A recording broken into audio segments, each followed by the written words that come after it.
Betrayal rarely arrives like a thunderclap. It arrives like a figure altered in a ledger so small that nobody troubles to look at it until the day the column is added up and an entire fortune has evaporated. Honoria Latimer had learned to read accounts before she learned to read people. She had kept her father's estate books since she was 19, and she had learned that a column of figures never lied. Only the hand that wrote it lied. And yet for 2 years and more, she had failed to notice the false entries standing directly in front of her. She knew her betrothed's smile better than she knew her own. That was why she noticed the day he stopped turning it toward her. She noticed his eyes traveling past her shoulder to the place where her dearest friend stood, and she noticed that her dearest friend did not smile back. That was the detail she ought to have attended to. That was the detail it would take her 2 more years to understand. Tonight, the whole of fashionable London would gather at Marchwood House to dine upon her humiliation. They expected a ruined girl fleeing the ballroom. They expected tears, a fainting fit, a name struck from every invitation list before the winter was out. They were not prepared for her to walk into that room in bronze silk and walk out of it with a marriage. And not one soul among the 300 gathered there, herself included, knew that the broken engagement had never been a matter of the heart at all.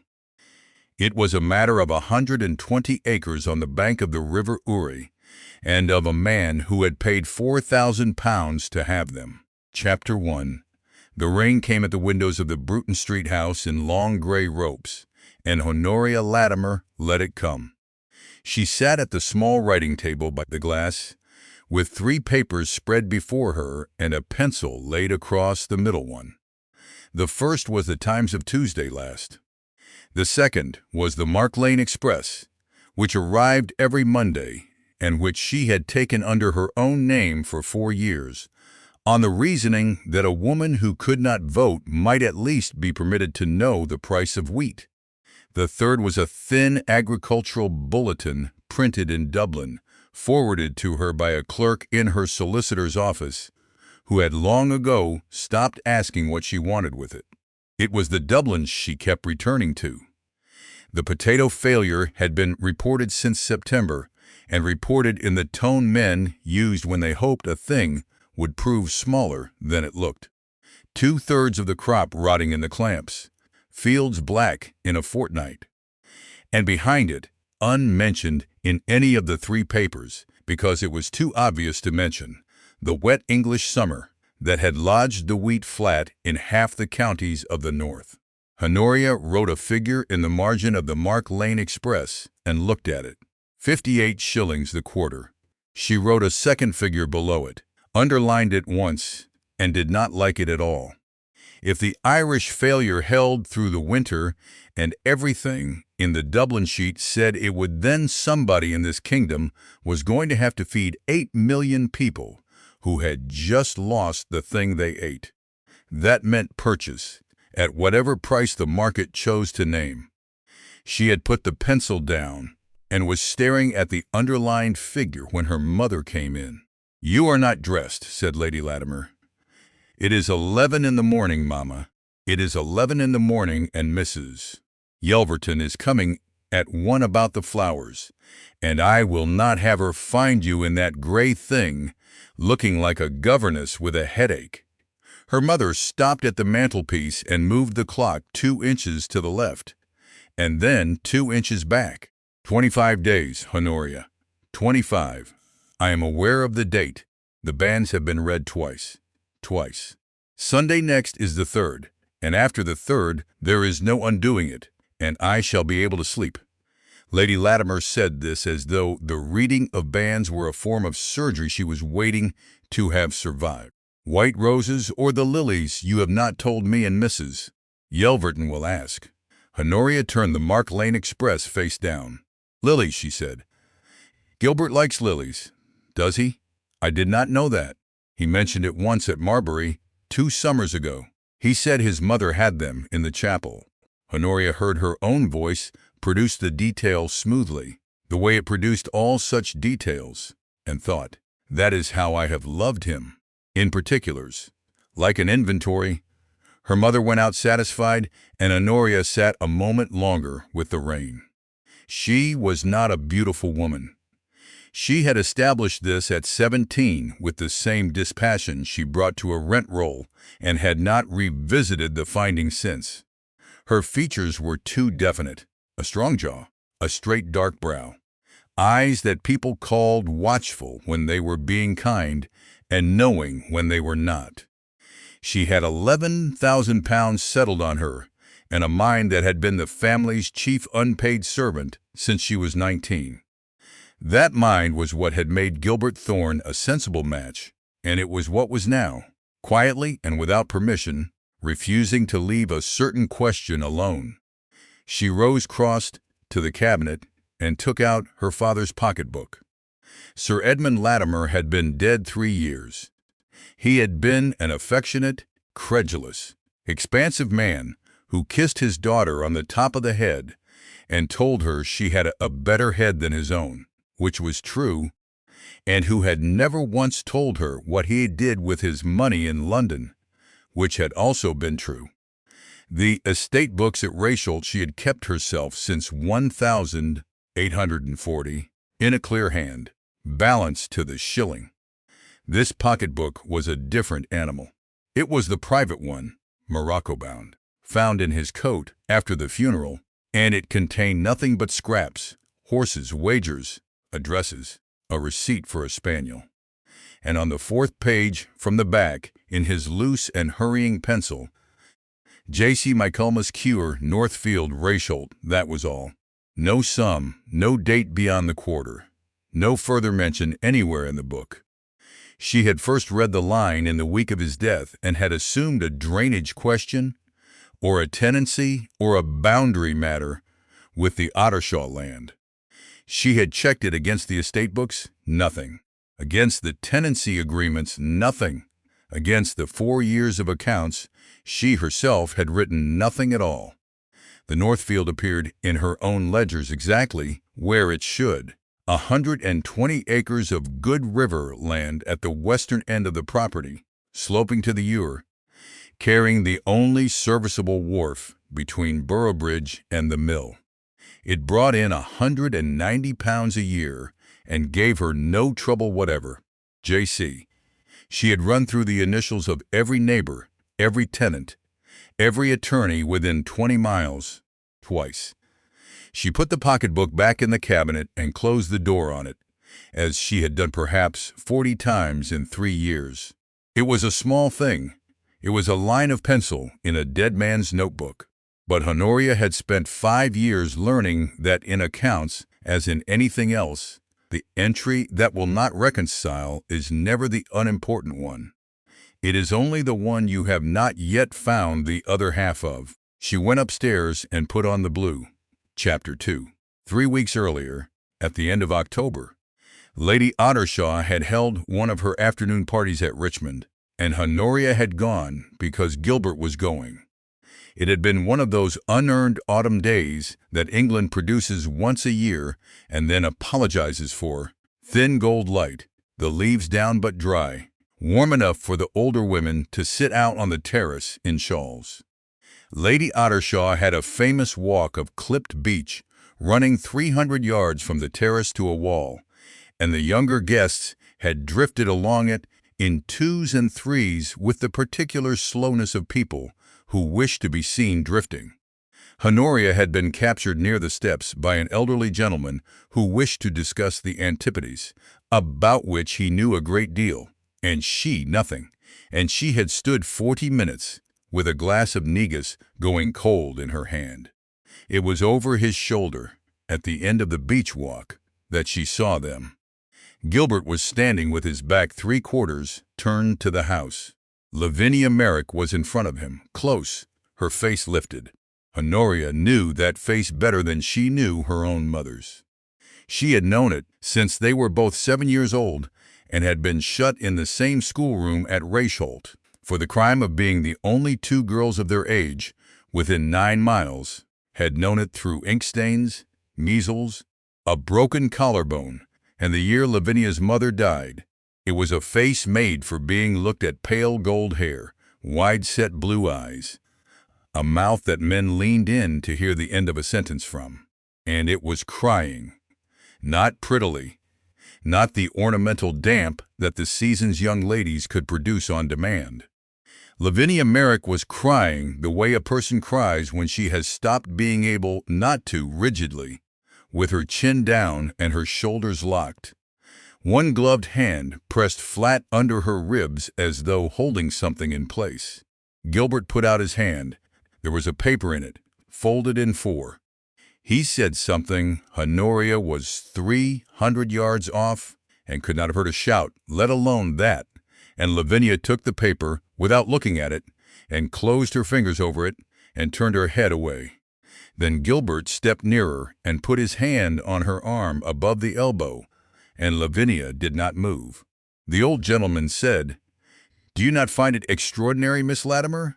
And Honoria said, "I do." Extraordinary, and looked down into her cold negus. She was a clever woman. It has to be said plainly. Because of what followed, she was, in that instant, a very clever woman looking at a piece of evidence, and she got it entirely wrong. She read the tears as guilt. She read the paper as a letter, some foolish scribbled thing, a lock of hair's worth of nonsense, the kind of object people who are behaving badly pass to one another. She read the hand on the arm as the last inch before a thing that could not be undone. She read, in short, exactly what 300 years of drawing-room instruction had trained her to read, which was a love affair. She did not read a woman being handed something she does not want. Honoria finished the negus, thanked the old gentleman for a most instructive conversation, and went and sat with Lady Ottershaw's married daughters for the remainder of the afternoon. And on the drive back to town, she told herself the following things in order: that Lavinia had been unwell all autumn, which was true. She had lost a stone since June, and her wrists had gone to bone. That the Merricks were in some sort of difficulty, which everybody said, because Horace Merrick was a corn factor of the second rank, and corn factors of the second rank were always in some sort of difficulty. That Gilbert was the kindest of men and had been kind to Lavinia since they were all children together, and that it was contemptible in her to sit in a carriage constructing indecencies out of a man's kindness. She believed roughly 2/3 of this, which was enough to sleep on. The 3 weeks that followed did not oblige her. Gilbert's visits, which had run to 3 a week for 2 years, dropped to 1, and the 1 grew shorter. He gave reasons, and the reasons were all plausible and all slightly wrong in the way that a forged signature is slightly wrong. The house sitting late, though the house was not sitting, his father's gout, though his father had written to her mother the same week, in his own firm hand, a horse gone lame at Marbury. He began to arrive with his hat still in his hand, as if to establish at the outset that he would not be staying. And twice, sitting opposite her, he lost the thread of what he was saying and looked at the door. Lavinia stopped coming altogether. For 17 years, Lavinia Merrick had come into Honoria's rooms without knocking. She had a habit, formed at 9 and never lost, of arriving at breakfast to be fed and to conduct a post-mortem on whatever had happened the previous evening, and of doing it with her boots on the fender, which Lady Latimer had complained about for a decade and would have wept to lose. Between the 1st of November and the 20th, she came twice. On the first occasion, she sat upright on the edge of a chair with her bonnet still tied and talked for 11 minutes about ribbon widths. On the second, she asked, out of nothing, whether Honoria had ever been to Hull. Hull? Never in my life. Why on earth? No reason, Lavinia said. Papa's business. It is a horrible place, they tell me. I do not know why, I asked. She stood up before the tea came and said she had a call to make. And at the door she turned round and said, "You have been very good to me, you know, Always, from the beginning, Lavinia. I only wanted it said, she said and went. Honoria stood in the hall afterward with a curious cold feeling under her breastbone and thought, that is a woman making an apology in advance. She was right about that, at least. She was simply and completely wrong about what for. Chapter 3. The 21st of November was dry and hard and very cold. The rain of the previous day frozen into ridges in the Bruton Street gutters, and Gilbert Thorne came at 10:30 in the morning without being expected. Honoria was at the writing table when the knocker went. She heard Bates cross the hall. She heard a voice she knew. She heard, distinctly, the small pause in which a servant decides whether to take a gentleman's coat and the sound of no coat being taken. She put the papers into the drawer and closed it and stood up. He came in with his hat in his hand and his gloves still on. She had known Gilbert Thorne since she was 11 and he was 13, and he had ridden a pony badly over her mother's tulips, and she had never once seen him look as he looked now. He was gray about the mouth.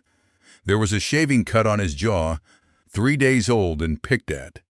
His eyes were red-rimmed in the way of a man who has not slept and has not been drinking either, which is a rarer and worse condition. Honoria, he said, you are frozen. Sit down and I will ring. No. Then more quietly. No. Thank you. I am not staying.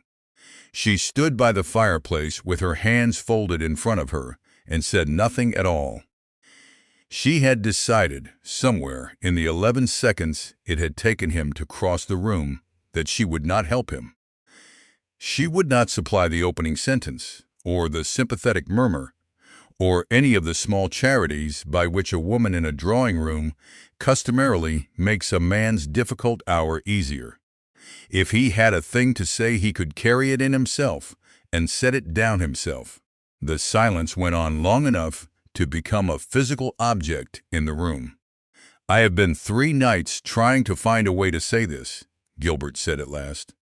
There is no way to say it. Then say it badly. I cannot marry you.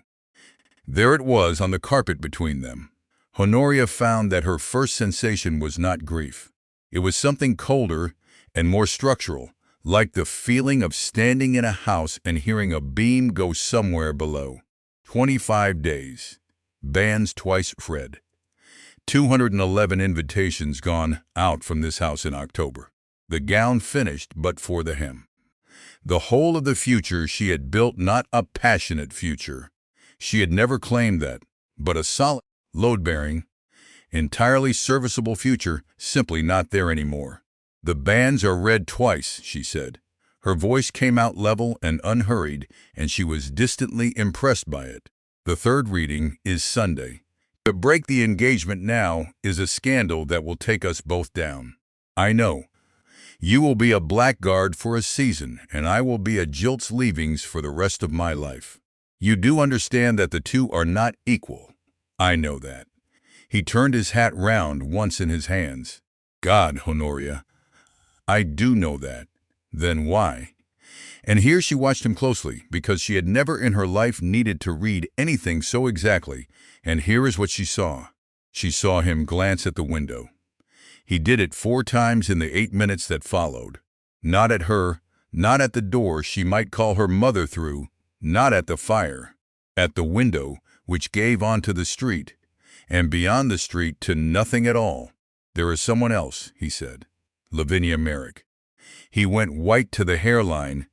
His hat dropped an inch, and he caught it. I am not a fool, Gilbert. I have eyes, and I have known her since I was 7. How long? It is not. He stopped. He tried again. And what came out in a rush, the way water comes through a crack.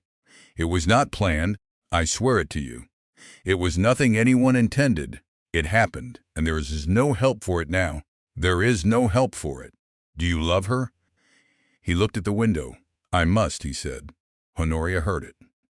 She heard it the way she heard a figure that did not reconcile, a small wrongness, out of place, refusing to sit. She had asked whether he loved a woman, and he had answered as though she had asked whether he would sign a paper. I must, not I do, not God help me, I do, I must. She filed it. She could not have said why, only that the ledger-keeping part of her, which had gone on working quite calmly while the rest of her house came down, made a note of the entry and set it aside for a reconciliation it could not yet perform. Where is she? Honoria said. Gilbert did not answer. Gilbert, where is she?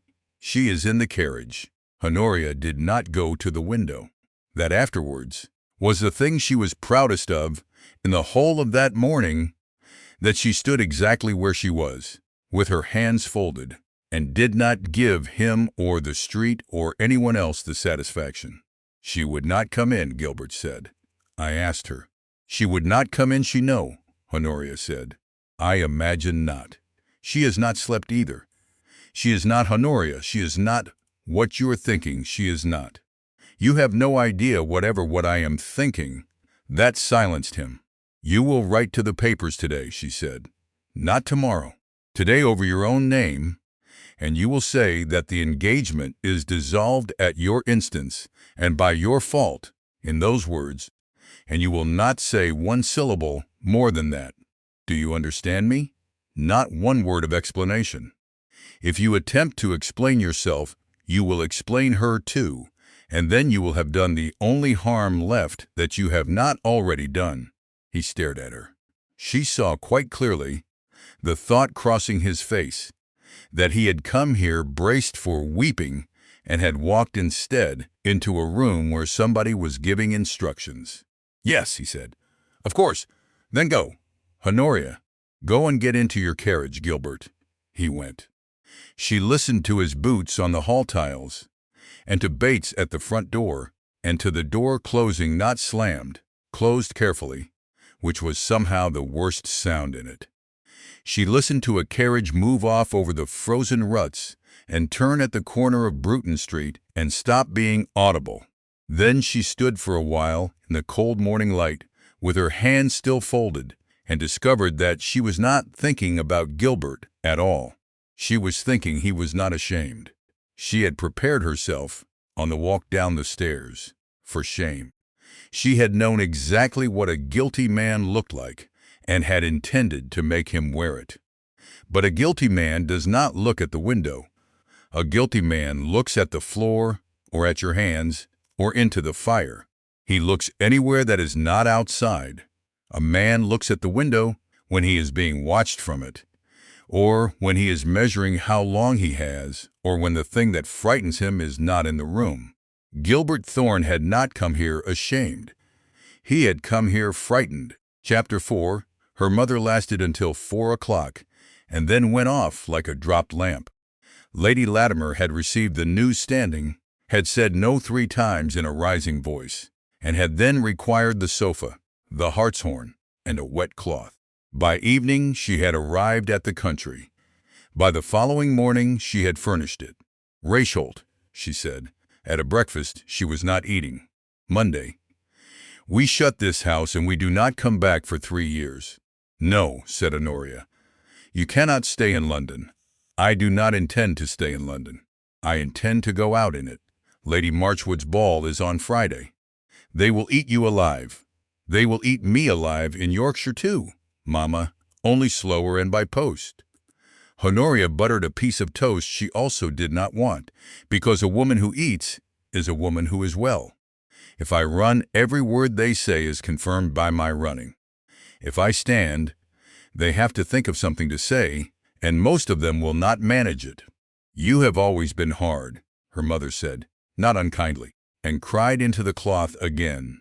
Honoria left her to it and went to Bedford Row. Ebenezer Fife had acted for the Latimers for 30 years, and his office had the particular smell of such offices: coal, dust, japanned, and the faint vinegar of old ink. He was 60, and shaped rather like a bollard, and he had known Honoria since she was a child, crawling under this same table. I heard this morning, he said without preamble. I am extremely sorry. Thank you. That is not why I have come. She sat down and put her gloves on the table. Mr. Fife, in a fortnight my mother is going to be asked to sign things. Condolence brings out the vultures. Before that happens, I want the whole of our position on one sheet of paper, and I want it accurate, and I want it today." Fife looked at her for a moment. Then he rang for the deed boxes. It took until 3 in the afternoon. Honoria had the estate books by heart. She had written most of them, and she went through what Fife put in front of her with a rule and a pencil, ticking, and the ticks moved down the page in a steady, satisfactory rhythm until at 2:20 they stopped. "What is this?" Fife leaned over. It was a memorandum of registration, a copied entry, 3 lines long. "That," he said slowly, "is not one of ours. It is a mortgage on Reichold. It is a second mortgage on Reichold, dated November 1841. £11,000. Honoria found that her voice had gone very quiet and very even.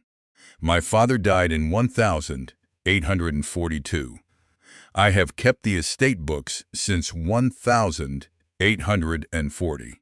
Mr. Fife, there is not 1 shilling of £11,000 anywhere in those books. Not a payment out, not a payment in, not an interest charge. Nothing. There would not be." Fife had taken off his spectacles and was polishing them, which she had learned in childhood meant he was buying himself time. Sir Edmund did not raise it through this office. He raised it in London through an agent, and the security was executed and registered in Hull. The first I saw of it was when I applied for the office copies after his death, and I wrote to him. He stopped. "I wrote to the lenders twice, and I was answered by a firm of solicitors in Hull, Ballantyne and Roke. Perfectly correct, perfectly civil, and perfectly opaque. They act, they say, for an undisclosed principal. They have taken no step in 5 years. No demand, no notice, no application for arrears. They have simply sat." Honoria put the pencil down. She had spent 5 years believing she understood her family's affairs down to the shilling, and she had been wrong. And the being wrong was in its way a worse blow than the morning of the 21st, because the morning of the 21st had only cost her a husband. "Why did you never tell me?" "Because you were 21, Fife said, "and there was nothing to be done, and I hoped it would go on sitting." "How long can it go on sitting? Interest accrues." "It has been accruing for 4 years. He replaced the spectacles. "Miss Latimer, I will not soften this. The rents at Reichold clear about 900 a year after the first mortgage, the jointure, and the outgoings.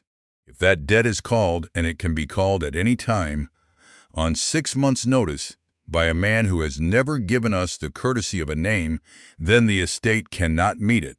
It would be sold. There would be, at the very best, a few hundred a year left for your mother. And I was to marry a viscount," Honoria said, "with 11,000 settled on me and Marbury behind him. And none of it would ever have been called at all." Fife did not answer, which was an answer. She walked back through the cold with her hands in her muff and did the arithmetic. And the arithmetic was extremely simple, and did her the courtesy of not pretending. She had 1 season in which to acquire by marriage a fortune large enough to cover £11,000 and 4 years' interest, and she was to do it as a woman whose engagement had been broken between the second and third reading of the banns, which is to say, as damaged goods with the damage advertised. The alternative was Reichold sold, her mother in lodgings at Harrogate, and herself companion to somebody else's aunt. Honoria Latimer turned into Bruton Street, went upstairs past her weeping mother, and sent for her dressmaker. "Chapter 5. The Green," said her mother from the doorway. "The green is soft. The green says you're grieved." "I am not grieved. I am hunting, Honoria." Honoria stood in her shift in the middle of the room, with 3 gowns laid across the bed, and her dressmaker on her knees at the hem of the third, and considered the problem as a problem. Grief was what they wanted. Grief was the correct dress for a jilted woman. And it was correct precisely because it was a confession. It said he was right to leave me, and I know it, and I am sorry. Any woman who walked into Marchwood House in soft colors with her eyes down was signing that document in front of 300 witnesses. Defiance was equally useless, scarlet, or anything like it, and by Sunday she would be a woman who had deserved it. The world would find that story in 9 minutes and would like it better than the truth. What she needed was neither. What she needed was a gown that said, "There has been no accident here. Nothing about me has been reduced." The bronze, she said. The bronze is 3 years old. The bronze is heavy silk, and it has never been let out or taken in, which is more than can be said for me, and it is cut plain, and it does not have 1 inch of lace on it. Honoria stepped into it and stood while the dressmaker began to pin. Nothing at the throat. My grandmother's plain gold, nothing else. And tell Simmons to lace me a half inch tighter than she likes to. Her mother sat down on the end of the bed. "They will say you are hard," she said. "They said it when your father died and you took the books. They will say it again, and it will be worse this time because there is a man in it. They will say it whatever I wear." "Yes," said Lady Latimer. "That is what I am telling you. They will say it whatever you wear, so it does not matter what you wear. So why in God's name will you not simply stay at home?" Honoria turned round on the stool. It was, she thought, the first sentence her mother had produced in 4 days that had any sense in it, and it deserved an answer. "Because I need a husband," she said, "and I need one before August." Her mother's face did something complicated. "Papa mortgaged Reichold a second time in 41, Honoria said. £11,000, to a man whose name we do not know. Mr. Fife has it.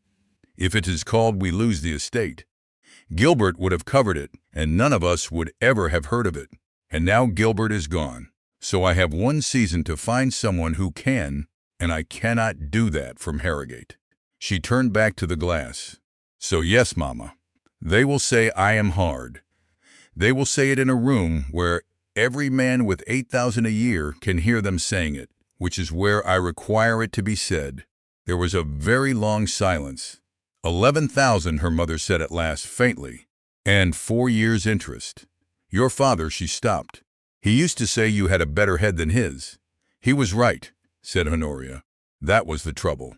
She stood still while the pins went in, and looked at the woman in the glass, the strong jaw, the straight brow, the dark eyes that people called watchful when they were being kind. The bronze took the candlelight badly and the daylight well, and under the gas at Marchwood House, it would look like something struck rather than sewn. They would come, all of them, expecting to watch her cry. Very well, let them come. A room full of 300 people staring at a woman is a room in which that woman can see every face in it, and among 300 faces in Mayfair there would be, on any given night, at least 4 men rich enough to save Reichold and stupid enough to be interested in a scandal. She did not know then that there would be only one.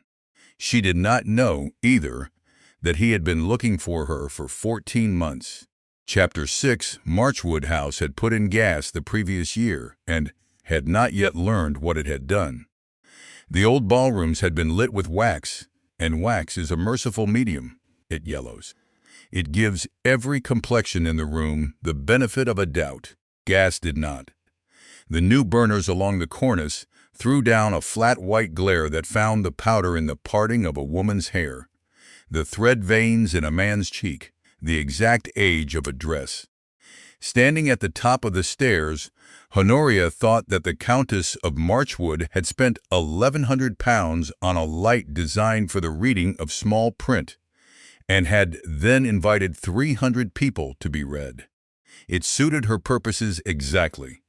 If nobody in this room was going to be flattered, then she began the evening no worse off than anyone else in it. The noise came up the stairwell in a solid mass, and inside the noise was a single name, repeated at the pitch people use for words they are enjoying. Russell. But has anybody actually read the letter? To the electors of the City of London. Printed Thursday, my dear. I have it in my pocket. Lord John Russell had written from Edinburgh on the 22nd, and it had reached the London papers on the 26th, and it had said, in the plainest terms any leader of a party had yet used, that the Corn Laws should go and go entirely. The room had had 2 days to understand that the price of English wheat might no longer be defended by Act of Parliament, and it had spent both of them doing sums.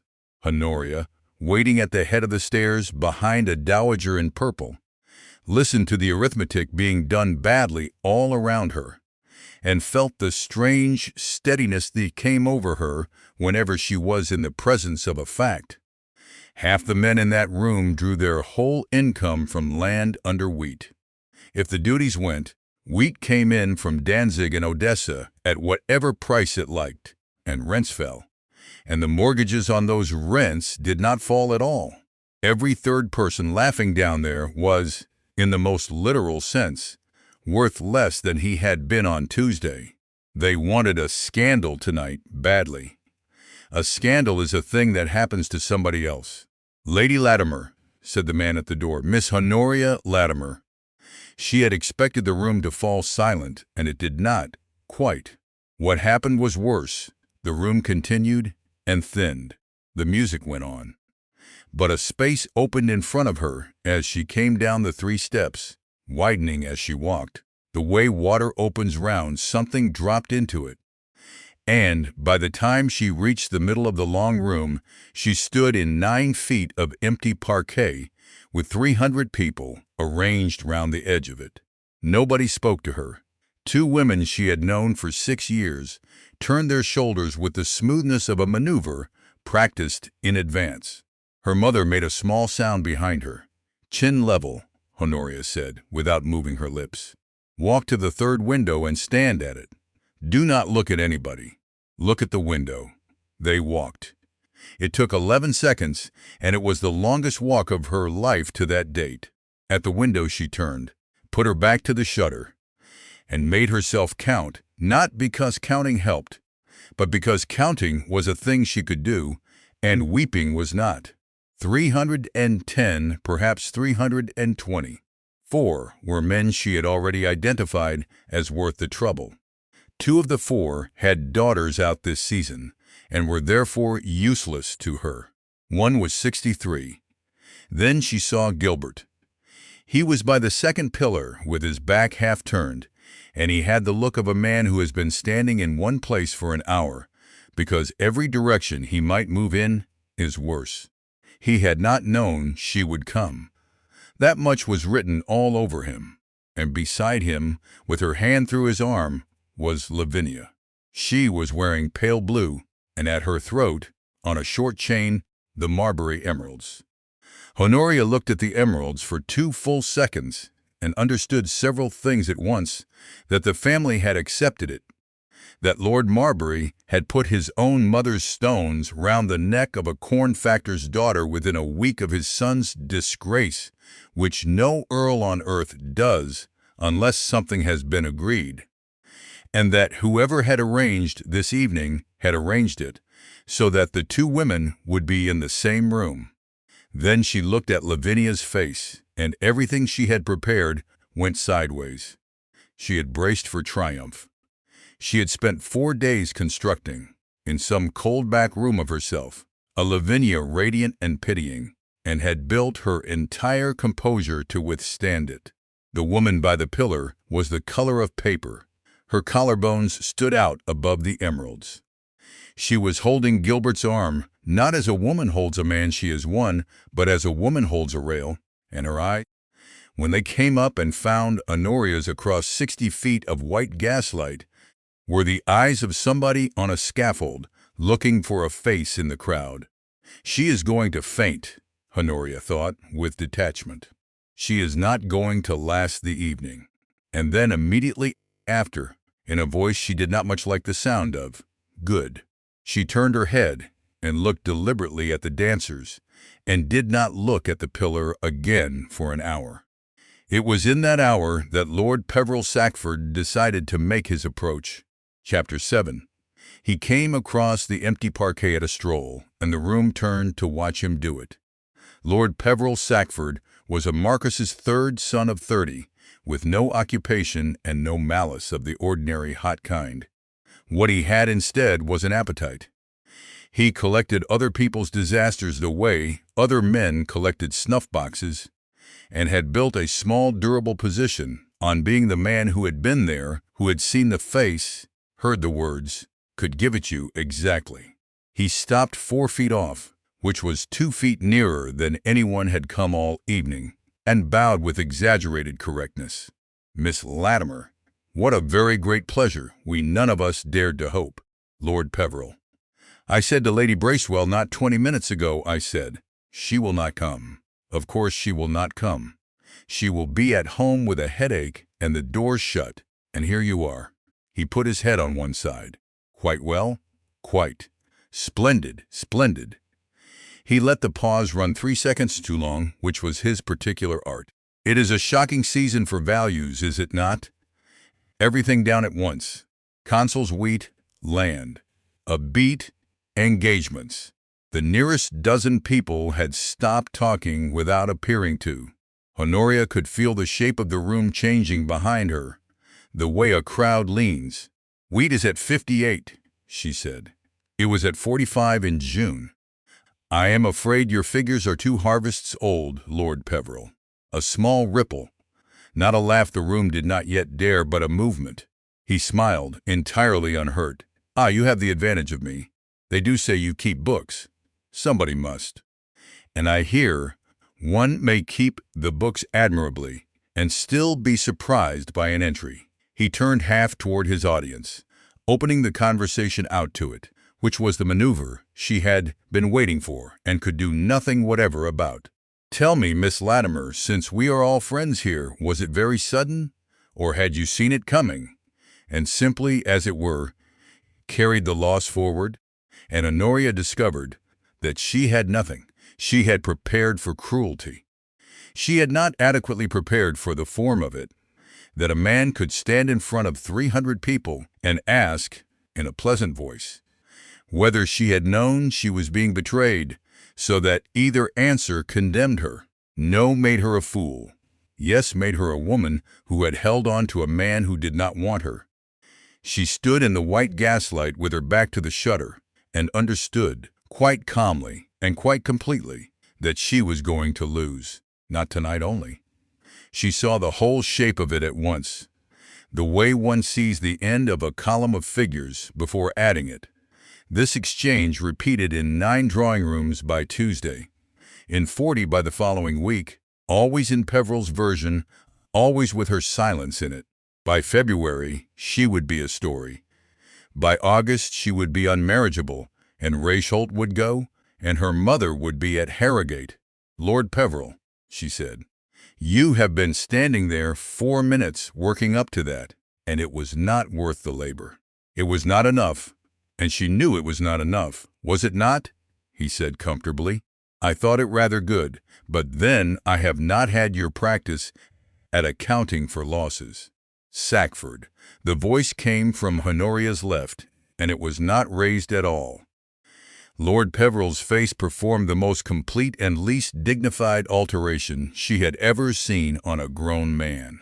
It went from pleasure to blankness, to something close to nausea, in the space of a breath, and he turned. The man standing 8 feet away had been in the room, Honoria realized, for some considerable time, and she had not once looked at him, because he was standing where the light was worst and had made no attempt to be anywhere else. He was tall and very plainly dressed black, unrelieved. Not a jewel or a fob on him anywhere in a room got up like a jeweler's window. He was perhaps 35, with a hard-closed, unhandsome face and a small old scar through the outer end of his left eyebrow that pulled it a fraction out of true, and he was looking at Lord Peveril with the completest possible indifference as one looks at weather. "Your Grace," said Peveril. "You are in a draught," said the Duke of Ellesmere. "It will do your chest no good at all. Go and stand by the fire." "I was merely yes," said the Duke. That was all. One syllable, in a flat, unhurried voice.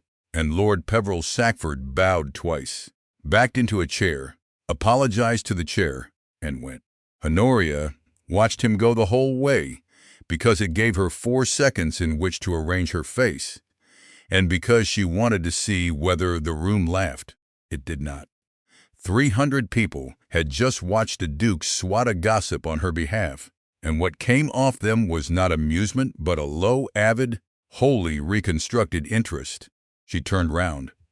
"I did not require assistance," she said. "No," said the Duke of Ellesmere. "I could see that. You were going to lose, but you did not require assistance." Chapter 8. For a moment, she could think of nothing to say to that at all, chiefly because it was true. "You are honest," she said. "I am economical." It is frequently mistaken for honesty. He had not moved any closer. Up near the plainness of his dress made a curious effect. It removed everything the eye might have rested on, so that there was nothing to look at but the man. "You were going to lose because Sackford was not talking to you.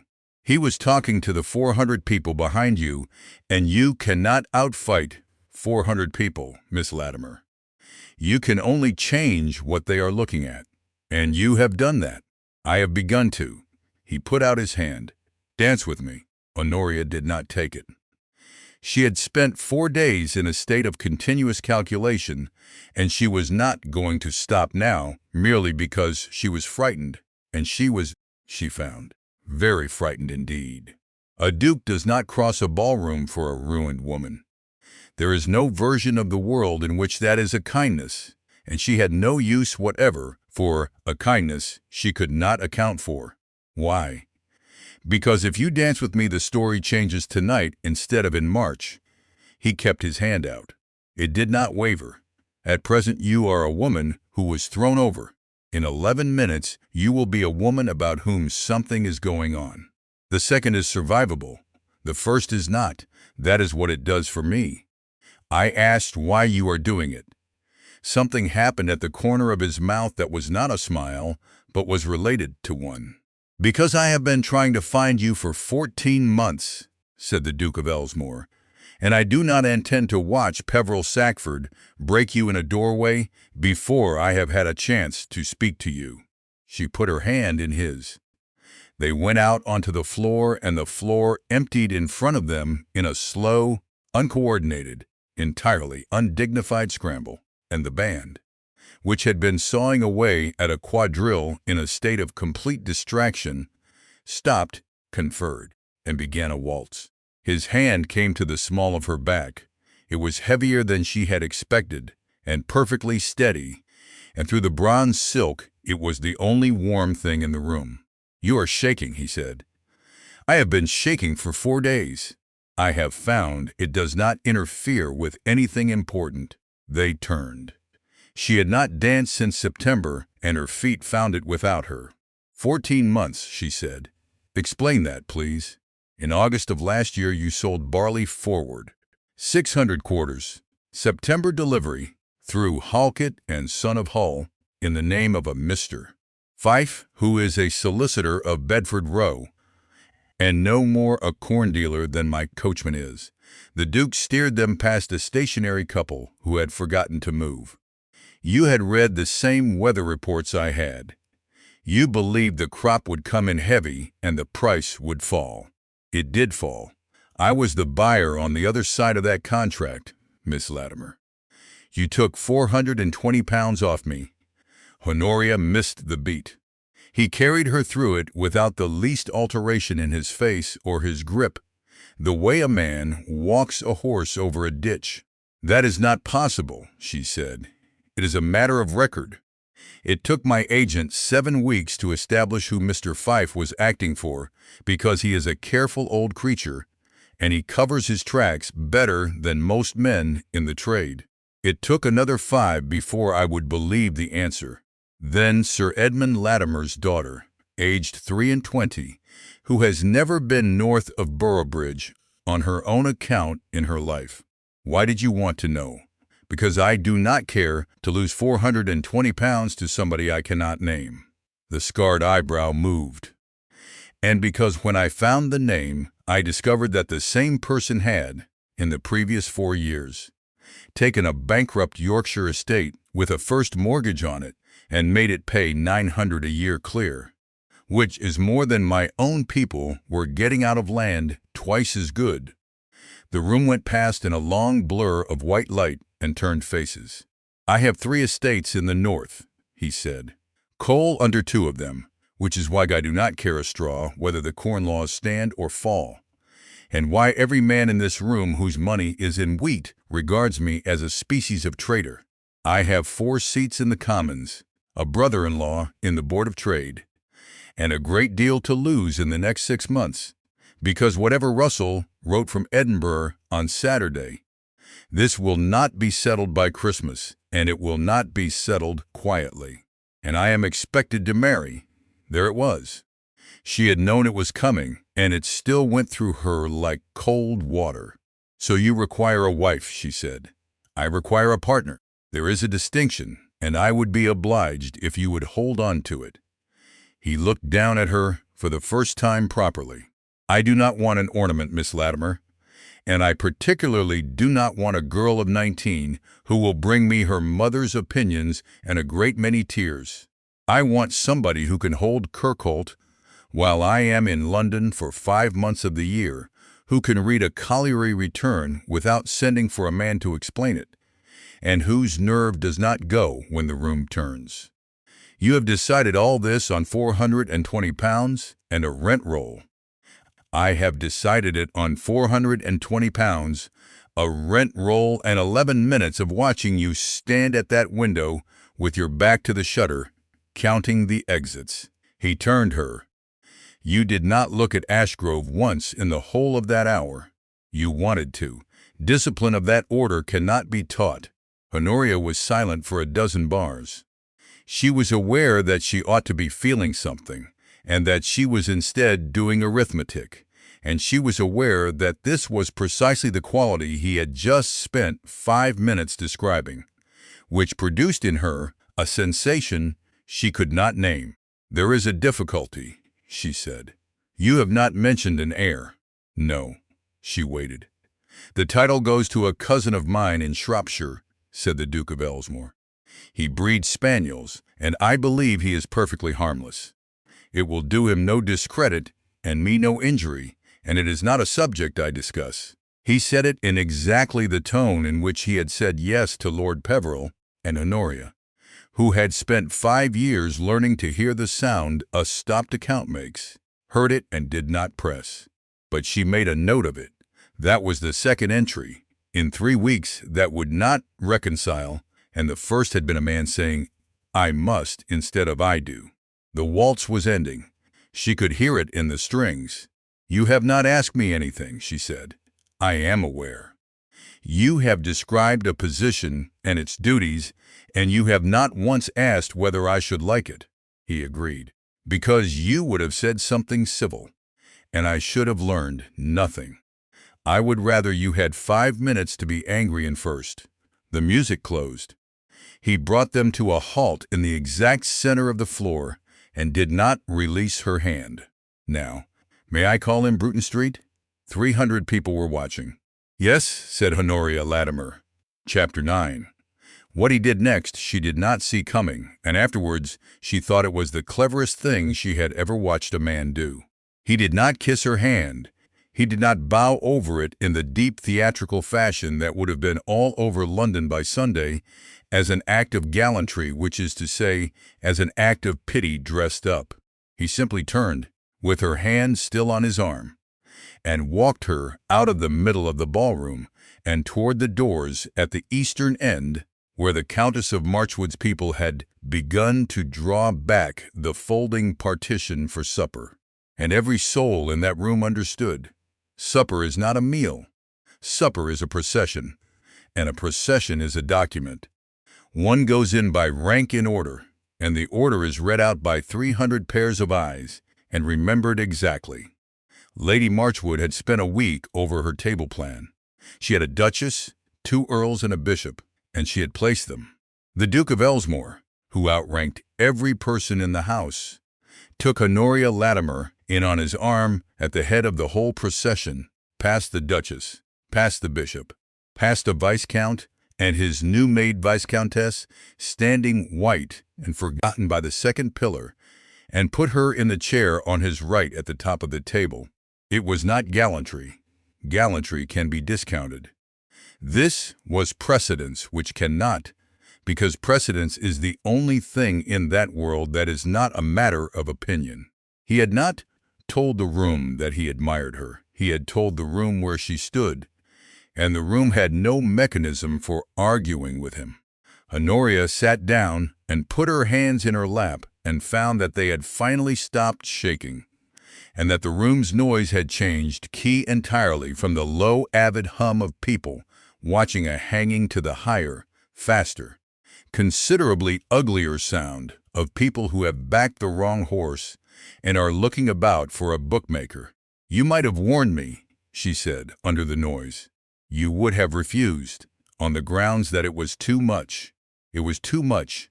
It was exactly enough," said the Duke. "Anything less, and they would have called it charity. Eat something. You have not eaten since this morning, and it shows about the mouth." She looked at him for a moment, and then, because he was right, she ate. It was somewhere near the end of it, the plates going, the room beginning to break up, her mother 2/3 of the way down the table, being spoken to kindly by 3 women who had cut her at the cloakroom, that Honoria excused herself and went out into the passage to be alone for 90 seconds, and past a man standing by himself against the wall. She would not have noticed him except that he did not move aside. He was about 60, thick-set, very well dressed in a manner that was 1 degree too new, with heavy gray brows and a wide, weathered, entirely unremarkable face. He had a glass in his hand that he had not drunk from, and he was looking at her not with the frank curiosity of the ballroom, and not with the sidelong appetite of Lord Peveril, but with a settled and unmistakable expression that she recognized at once, because she had seen it on her father's face at the corner of a racecourse when a horse came in wrong. He was disappointed, not surprised. There was not a flicker of surprise anywhere in him. A man who is surprised looks quickly. This one looked slowly, the way a man looks at a column he has already added twice. "Good evening," said Honoria. He inclined his head about an inch. "Miss Latimer," he said, "you have had a most interesting evening." "You have the advantage of me, sir." "I generally do," he said, and moved aside for her to pass. She went on down the passage, and it was not until the carriage, with her mother talking without pause about the Duke's coat and the Duke's carriage, and what Mrs. Pargeter had said in the cloakroom, that Honoria realized she had never asked the man his name. She would be able to put one to him in 4 days. She would not understand what he had been disappointed about for 7 months. Chapter 10. He came on the Tuesday at 3, and by 3:30 Honoria had discovered that she was not going to be proposed to at all. Her mother had spent the morning in a condition of religious excitement, had had the front steps scoured twice, had replaced every flower in the drawing room with hothouse things at a cost Honoria did not inquire into, and had reduced the cook to tears over the cream. When the Duke of Ellesmere was shown in, she sank into a curtsy of such depth that Honoria was obliged to look at the fire. "Lady Latimer, I shall want an hour alone with your daughter." "Of course, your grace, of course. I shall be immediately outside in the—" "2 doors away would be better," said the Duke. "This is business, and it will be dull, and you would be uncomfortable."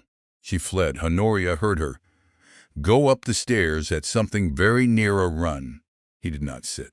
He walked the room once, the way a man walks a field, looking at the books on the side table and the 2 indifferent watercolors and the absence of anything sentimental anywhere. And then he came back and stood with his hands behind him. "Your mother is a nervous woman. My mother spent last Tuesday certain in lodgings and is now half persuaded she will dine at Windsor. It is a good deal to ask of 1 week. Yes." He sat down. "Very well." Here is what I propose, and then you will tell me what is wrong with it, and we shall be an hour." What he proposed took him 4 minutes. He was 35. He required, for reasons of business rather than sentiment, a wife who could hold Kirkholt Abbey and the Northumberland properties while Parliament held him in London from January to August, who could be relied on in a house full of people who wished him ill, and who would not, under any provocation, quarrel with him in public. In exchange, he offered rank, which would make her socially untouchable inside a month, and money, which would make her mother comfortable, and a free hand in the North. "And Racheldt," he said, "Fife has told you about the second mortgage, I imagine, since you would have made him." Honoria's mouth went dry. "How? Because I looked. In September, before I ever knew what you looked like." He was perfectly matter-of-fact. £11,000 registered at Hull. In November 41, no demand made in 4 years, the lender's name not disclosed. It is on the public register, and any clerk with a shilling may have a copy of it. I shall redeem it. That is not generosity. It is tidiness. I dislike owing anything to a man I cannot see. You have known that for 3 months, and you did not use it on Friday. If I had used it on Friday, you would have taken me and hated me, and I should have got 15 years of a woman working badly out of resentment. The eyebrow with the scar moved a fraction. "I am not a romantic, Miss Latimer. I am merely a long way from being a fool." Honoria stood up.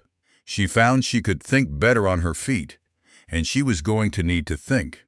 "There is a man," she said, 60 or thereabouts, gray brows, new clothes, in the passage at Marchwood House. He knew my name, Sir Josiah Craik. "Who is he?" "The largest corn factor on Mark Lane and the best-hated man in it," said the Duke. "He began as a warehouse clerk in Hull. He is worth, I should think, £400,000. He has a baronetcy that was given him in '38 for services to the party, which means he paid for 3 elections and did not ask questions about the bills. He sits for a small borough in the West Riding that does exactly as he tells it. He votes with the protectionists on every division, and he holds paper on about 1/3 of the men who were in that room on Friday." He paused. "Why?" "He was disappointed in me." The Duke looked at her for a moment. "Then you had better tell me if he is ever disappointed in you again," he said. They came to the settlement at 4, and it was there that Honoria began to understand what she was dealing with. She had expected the terms to be handed to her. Instead, he sent his carriage for Fife, and Fife arrived at 4:30 in a state of visible alarm and was still there at 7, and the 3 of them went through it, clause by clause, with the tea going cold. Honoria asked for 3 things. The first was the entire management of the northern estates in her own name, with power to appoint and dismiss, and no requirement to refer to him. He agreed in 11 words. The second was 2,000 a year set to her separate use, not pin money to be applied for, but a fund and trust, the trustees to be Fife and the Duke's own man Sowerby, and the income hers absolutely. He agreed to that in 6. The third took longer. "I want it in writing that you will not overrule me at Kirkholt," she said. "Not that you will not disagree, that you will not reverse a decision of mine in front of the people who have to carry it out." "You may have that," he said, "provided you understand it cuts the other way, and that if you ever contradict me in front of my own tenants, I shall not forgive it." Agreed. It was Fife, gathering his papers, who raised the last point, and he raised it with the particular fussy warmth of an old man who has known a girl since she was 7. "There remains the usual protection, Your Grace, the restraint upon anticipation. It is invariable in a settlement of this kind the lady's separate estate is tied so that she may enjoy the income but may not sell it, mortgage it, or charge it in any way. It prevents," he coughed well, "it prevents her being persuaded." "Persuaded by whom?" said the Duke of Ellesmere. "By anybody, Your Grace. By a husband. by a brother, by herself. There was a short silence. "Strike it out," said the Duke. Fife's pen stopped. "Your Grace, I must advise every settlement I have drawn in 30 years. I have no doubt. Strike it out." He had not raised his voice at all. He had not raised his voice once in 4 hours. "I am marrying a partner, Mr. Fife. I am not adopting a ward. If the money is hers, then it is hers, and it is no part of my business to arrange matters so that she cannot spend it without my leave. That is not a settlement. That is a leash with a bow on it." Fife looked at Honoria. Honoria, who had been prepared to fight for an hour on this exact point and now had nothing whatever to do with the argument she had built, inclined her head. "Strike it out," she said. Fife drew a line through the clause and initialed the line, and the three of them signed the draft at 7 o'clock in the evening on the 2nd of December, 1845. And none of them gave it another thought. Chapter 11. The Hanover Square rooms in the middle of December smelled of wet wool and hot lamp oil and were packed to the doors. It was a charity concert for the Irish distress, got up by 3 duchesses, and attending it allowed a person to feel that something was being done. Honoria calculated during the second item that the evening's takings would buy relief meal for perhaps 11 days for a single parish, and then stopped calculating because it was not helping. She went with the Duke. It was their 4th public appearance in a fortnight, and the mechanism was familiar by now. The movement in the crowd as they came in, the women who had not spoken to her in a month coming forward with both hands out. She despised it and found it useful in exactly equal measure, and the two feelings did not cancel. In the interval she got separated from him. He had been carried off by a man who wanted something about the Board of Trade, and she was standing alone near the second staircase with a cup of negus when Lavinia came at her out of the crowd. Afterwards, Honoria could not remember whether she had had any warning. She thought not. One moment there was a wall of shoulders, and the next there was Lavinia Merrick a yard in front of her, in gray, thinner even than at Marchwood House, with 2 spots of color high on her cheeks and her hands out. Honoria.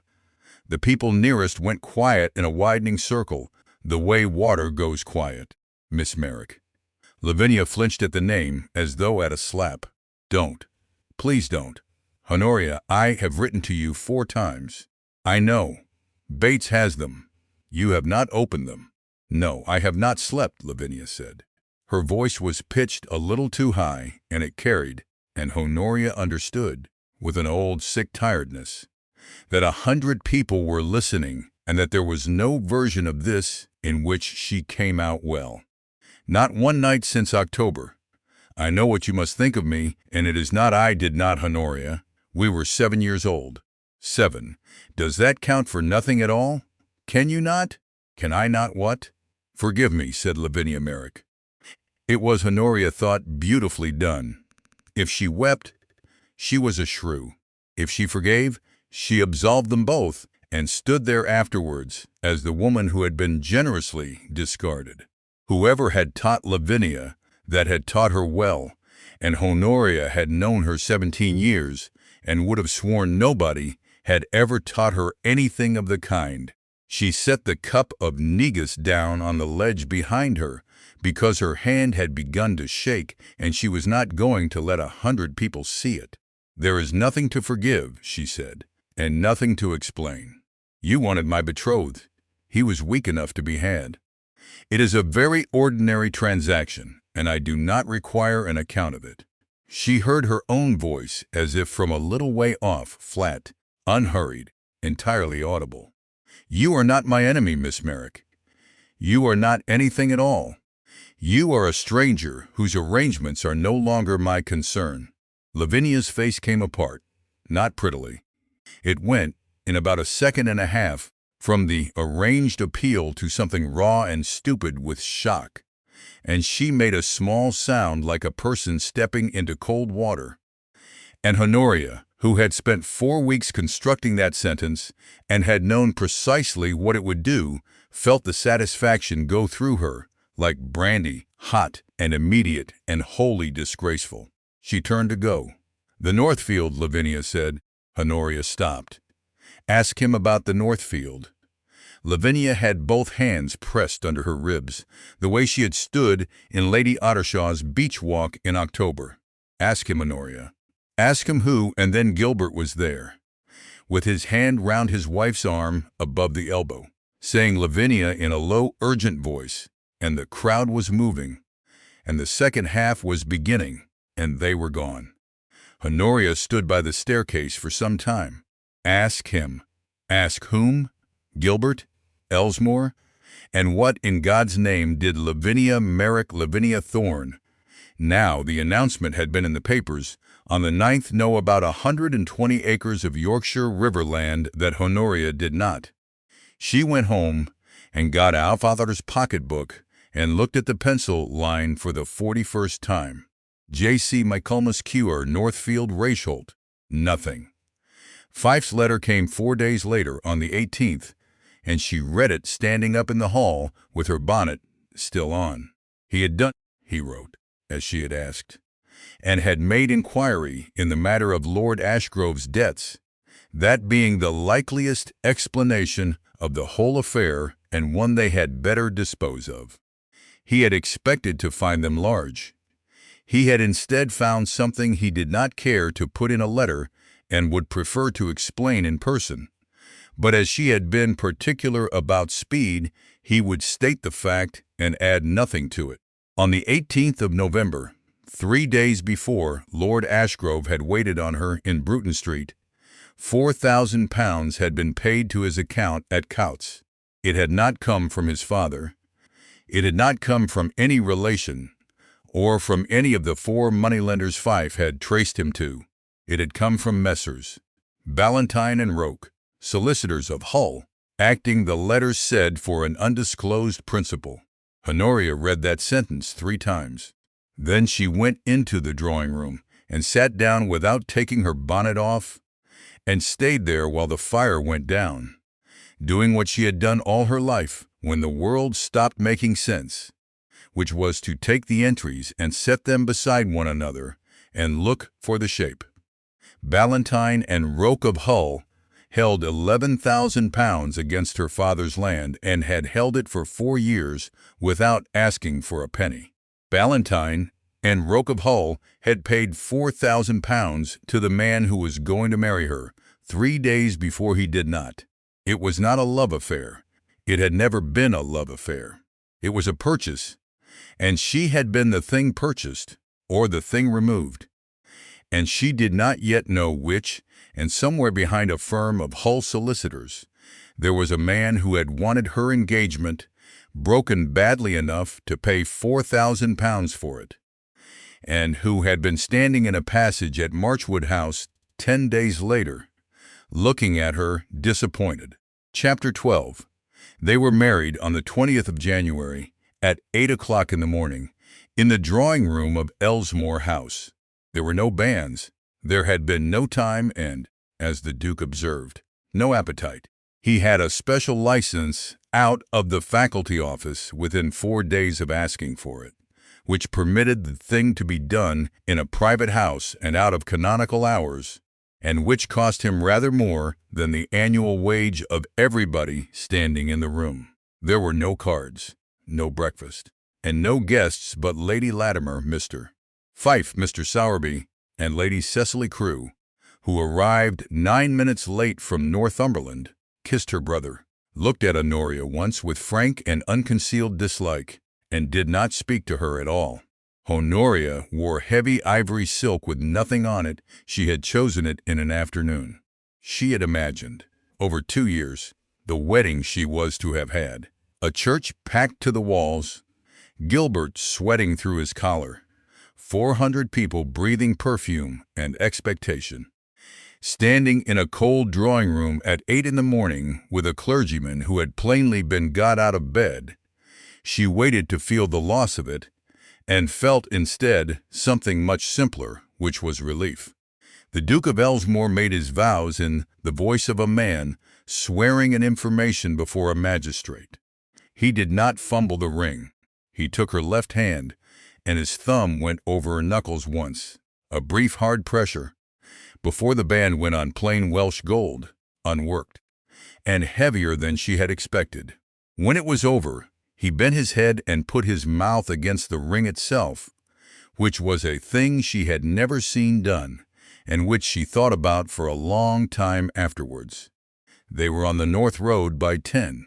Lady Latimer stayed behind, established in the Bruton Street house, with an allowance that had made her cry, and instructions from her son-in-law to take a house at Bath in the spring and stay in it until the talk had burned out.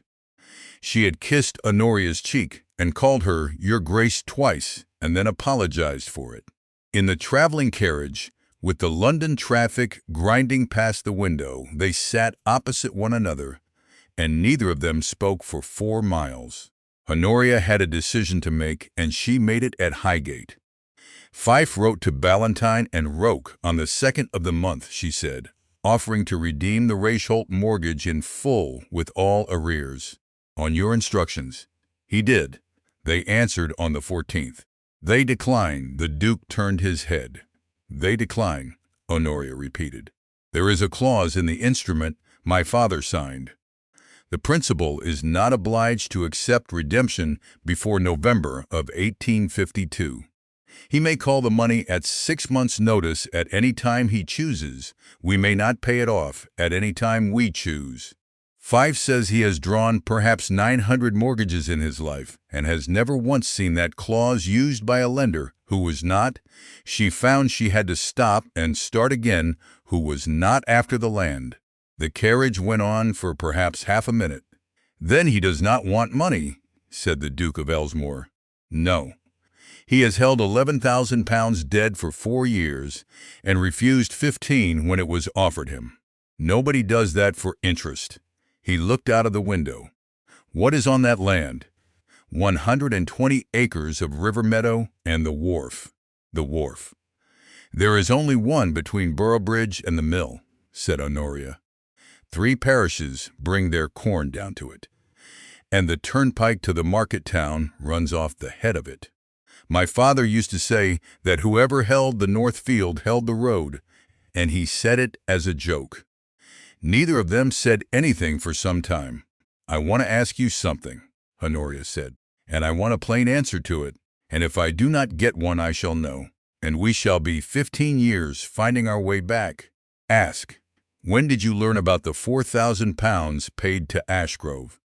The Duke of Ellesmere did not look away from the window. The 11th of December, he said. Fife told me on the 18th. Yes, you knew for a week, and you said nothing. We dined twice in that week. We stood in the Hanover Square rooms, and I asked you what you made of Sir Josiah Craik, and you said he was a man who bought things. She kept her voice entirely level, which took some doing. You kept it from me, I calculated. So did I, said Honoria. That is precisely what is wrong with us. He turned round then, and for the first time since she had met him, she saw something cross that closed hard face that she could not immediately name. And then it was gone, and he said, yes, I imagine it is, and looked back out of the window. And they went north through the short winter afternoon without saying anything else at all. Chapter 13. Kirkholt Abbey stood in a fold of the Northumberland hills, 9 miles from the sea, a long grey house built out of a dissolved monastery by a crew who had known a bargain when the Crown offered him one. And in the last week of January, it was the coldest place Honoria had ever been in her life. She began work on the 2nd morning. There is a particular sound a great estate makes when it is being badly run, and she had heard it at Regency at 19, a sound of everything being nearly all right. The rents came in.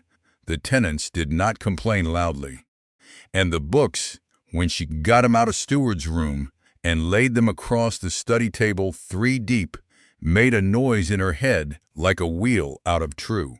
It took her 11 weeks.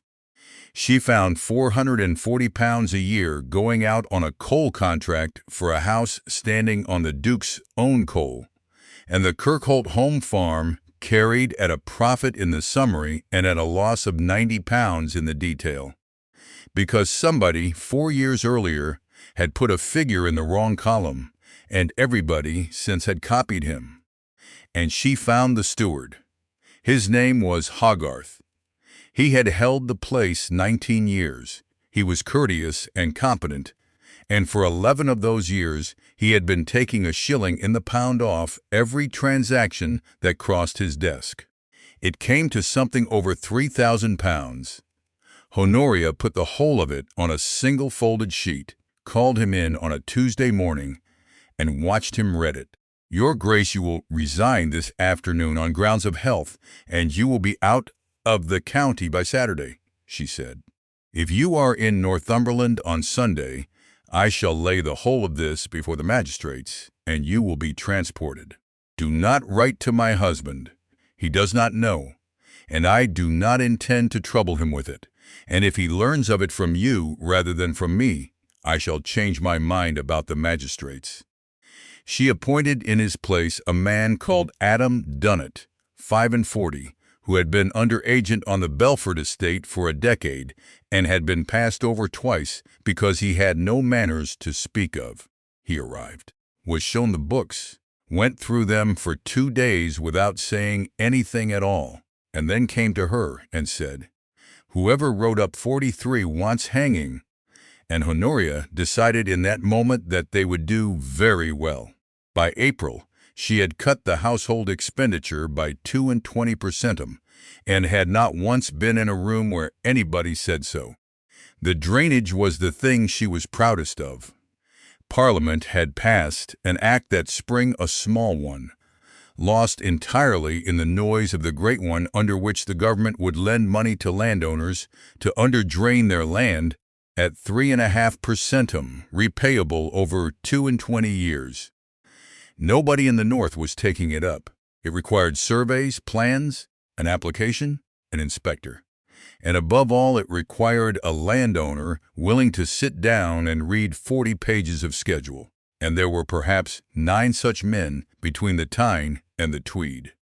Honoria read the 40 pages twice, walked the wet ground at the western end of the estate with Dunnett in March with her skirts 8 inches deep in clay, and applied for £4,200. "They will refuse it," Dunnett said. "They will refuse it if it is filled up badly. Fetch me the tithe map." They did not refuse it. The money was granted in June, and the first tile pipes went into the Yeardley's bottom field in July.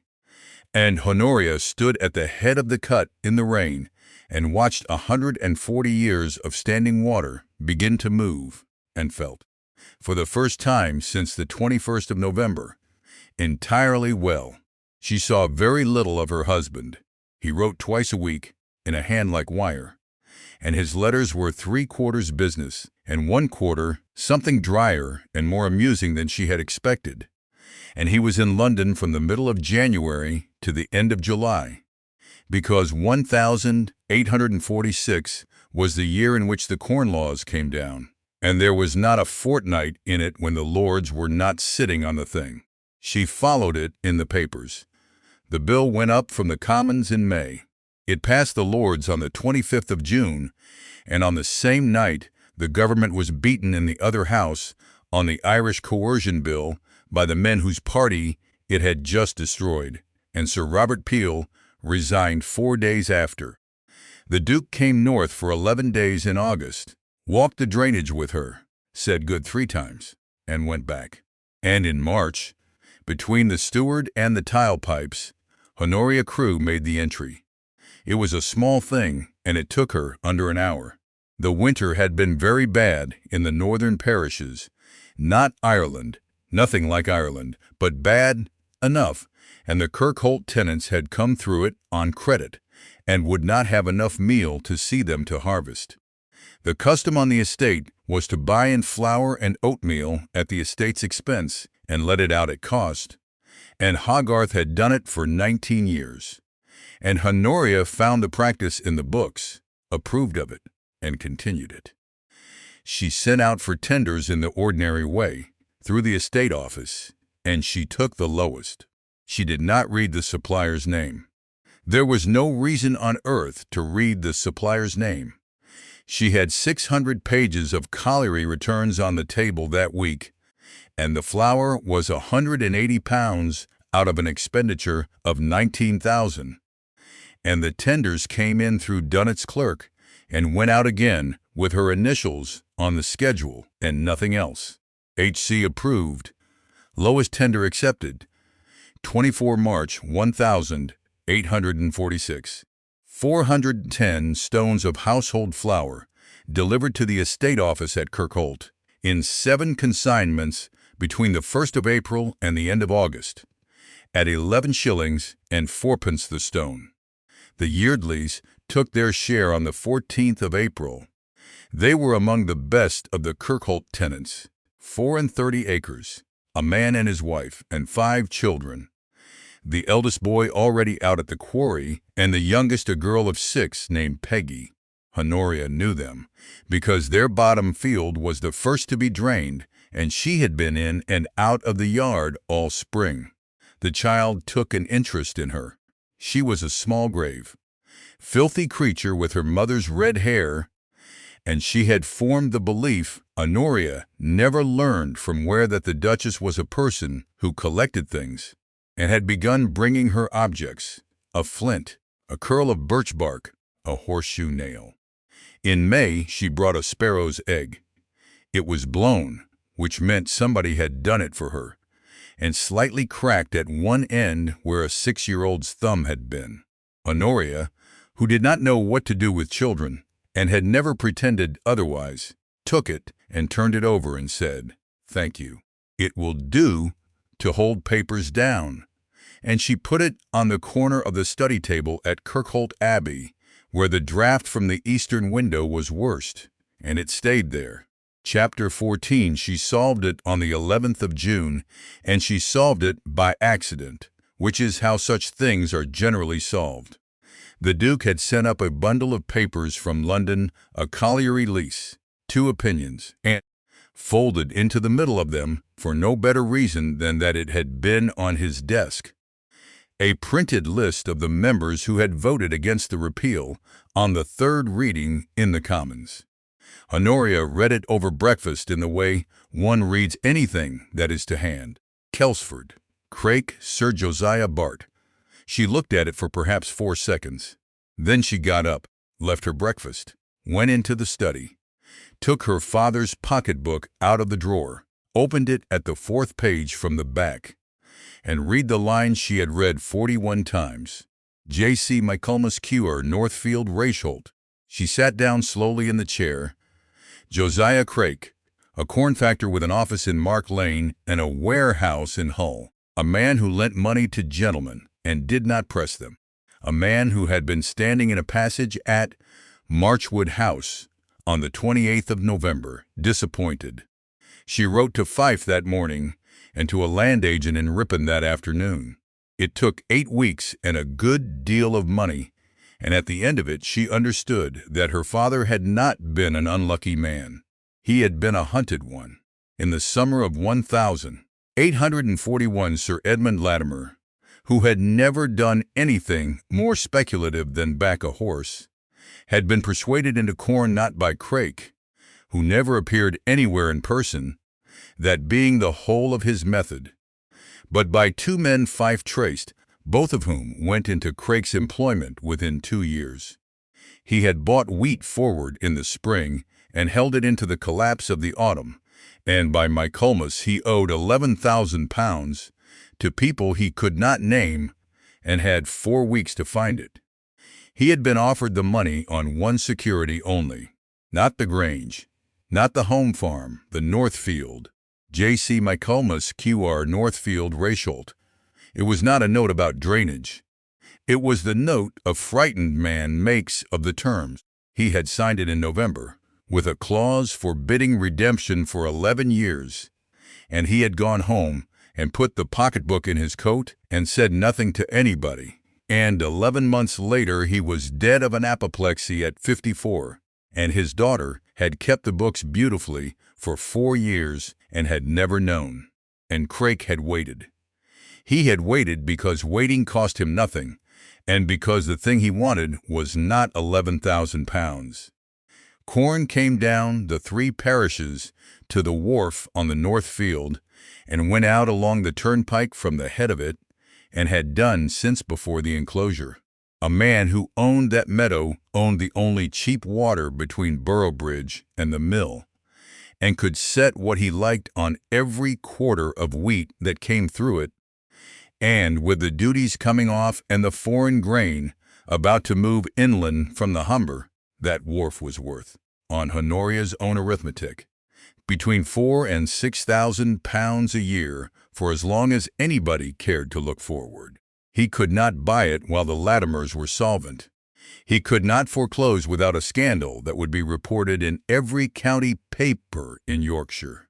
But a widow, frightened, in disgrace, with her daughter unmarried and unmarriageable, and the family name in every mouth in London, a widow like that will sell 120 acres for whatever she is offered, and be grateful, and think it a kindness. £4,000 to Lord Ashgrove, paid on the 18th of November through a firm of Hull solicitors. It had never had anything to do with Lavinia Merrick at all. Honoria sat with that for a long time in the study at Kirkholt, with the sparrow's egg 2 feet from her left hand. Then, because she was thorough, and because she had asked Fife for everything Craik's firm touched, and Fife was a thorough man too, she turned to the last bundle, a schedule of Craik and Nephew's public contracts for the current year, obtained from the Poor Law Board, because such things were returns and returns could be had. Craik and Nephew supplied relief meal and household flour to 11 poor law unions in the north of England, and to private purchasers, by tender, in Northumberland, 14 estates, of which the 4th was Kirkholt. She did not at first understand what she was looking at. She read the line 3 times before the arithmetic in the second column stopped, being a set of marks, and became a fact, and the fact was very simple. Craik and Nephew were selling flour to the northern unions at 11 shillings and 4pence the stone. Every other factor in the north was at 13 and 6, and could not go lower, because 11 and 4pence was below what wheat cost. She sent Dunnett to the estate office for the delivery notes and the sacks. They came up on the 20th of August, 7 consignments, each weighed short by between 4 and 7 pounds in the stone, and each, when she cut one open on the study table with a paper knife and pushed her hand into it, carrying under the good flour a gray heavy stuff that was not flour, bran and sweepings, and a quantity of fine sawdust, and something at the bottom of the sack that had been damp and had gone on being damp. The last consignment was dated the 11th of August. There were 3 more to come before the harvest. Honoria stood in the study with her hand gray to the wrist and understood 4 things at once. That Josiah Craik was committing a felony, not the adulteration, which no statute in England touched, but the short weight and false quality against a written public contract, which was obtaining money by false pretenses, and would put a man of any rank in a cell.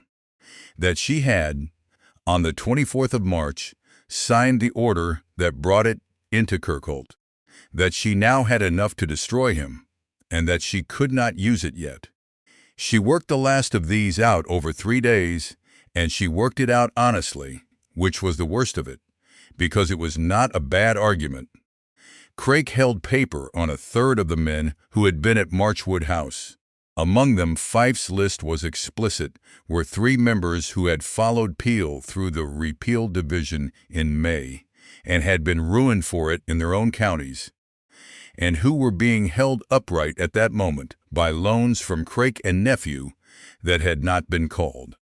Craik was a protectionist, and they had voted against him, and he had not called the loans, which meant he was holding them for something. If Honoria laid in information in August of 1846, Craik would be arrested and his affairs would go into the hands of assignees, and the assignees would call in every debt on the books within the month, because that is what assignees are for. 3 seats, her husband's people, in a parliament with no government worth the name. In the autumn after Peel fell, when nobody in England could say who would be in office at Christmas, she wrote it out. She was not able to make it come out any other way. Fife, when she put it to him, wrote back within the week and said what she had known he would say, in his careful old hand, that the case would be stronger with the whole of the year's deliveries in evidence rather than a part, that the Poor Law Board's own returns for the half year would be published at Michaelmas and would corroborate her, that 3 months would cost nothing and gain a great deal, and that in his professional judgment she should wait until Michaelmas. 3 months. She stopped the Kirkholt purchase on the 22nd of August, 3 days after she cut the sack, and gave out that the estate would buy in Alnwick henceforth at 13 6 and stand the difference. Dunnett said it was a waste of £90, and she said she was aware of it. What she did not do was write to the 11 unions, or to the Poor Law Board, or to the Times, or to the magistrates at Alnwick, or to any other living soul. She waited.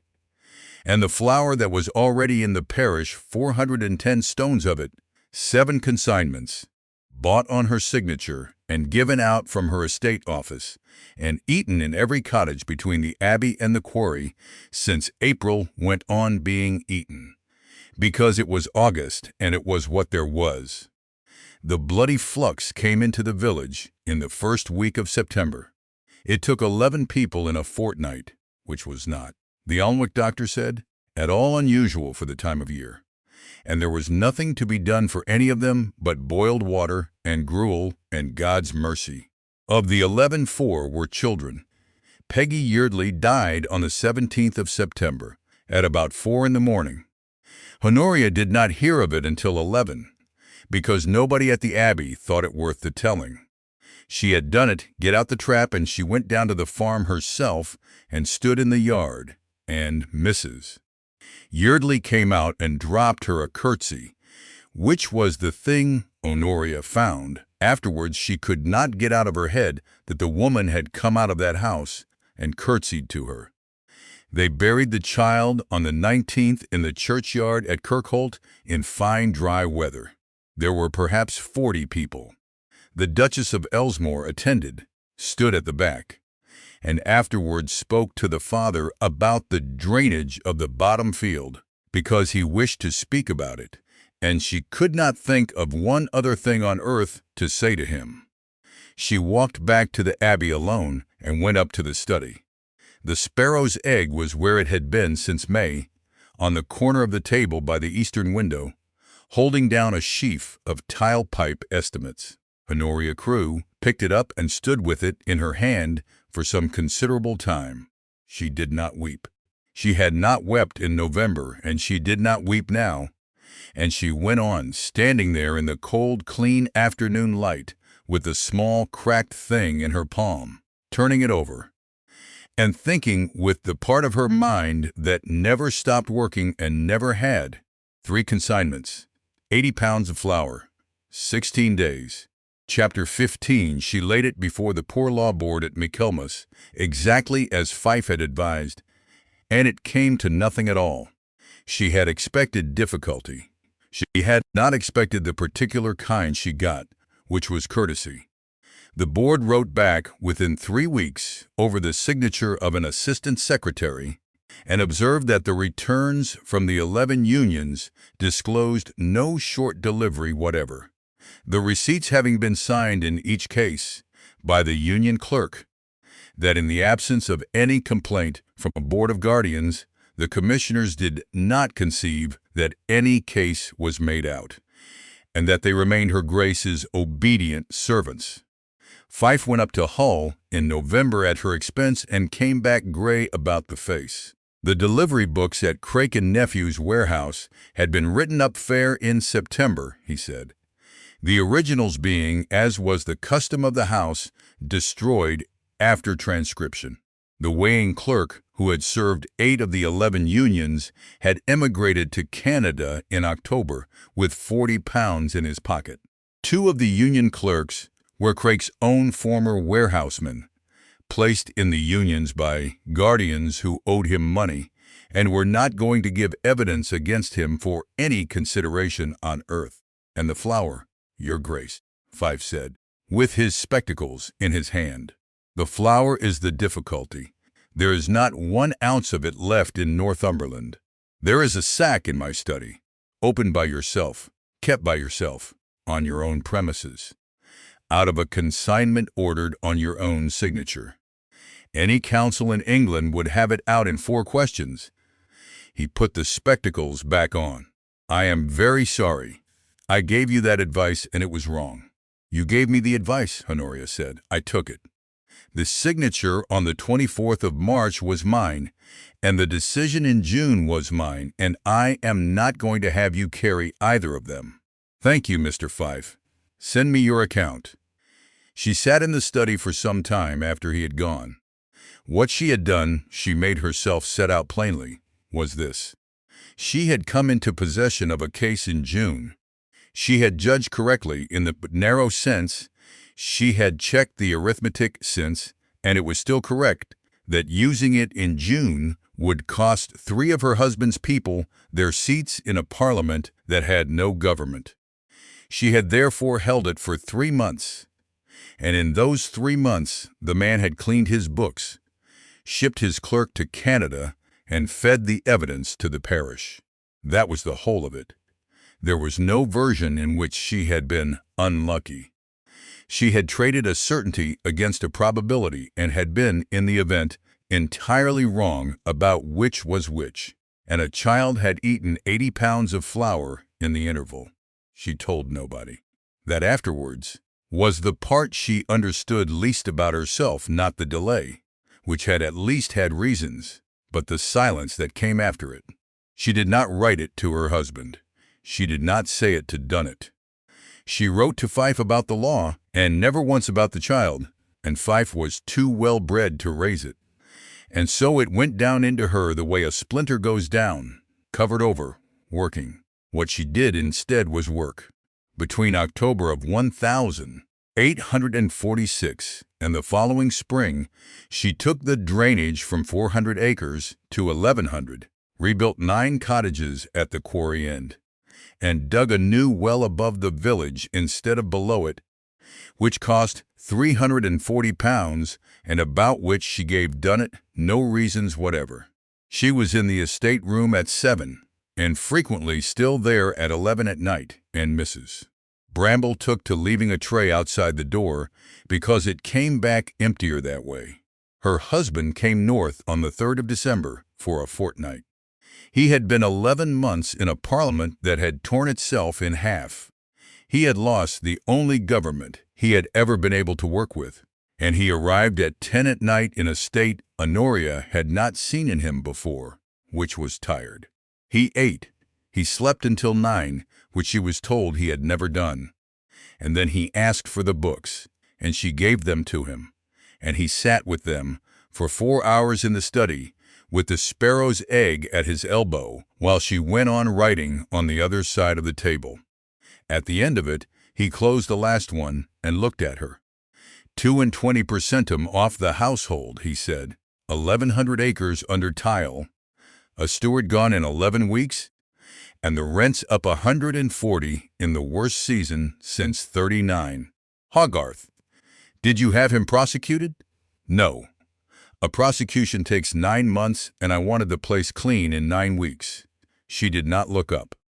And a man who has been transported cannot pay anything back. A man who has run away sometimes can. He has repaid £410 since March through a solicitor in Carlisle.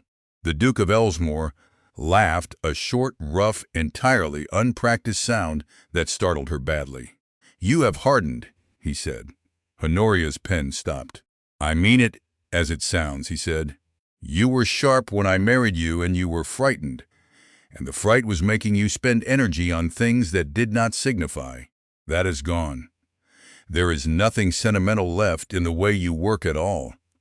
He got up and put his hand on her shoulder as he passed, briefly, the way one touches a good horse. "Good." He went out and shut the door. Honoria sat quite still with the pen in her hand. She had been paid a compliment.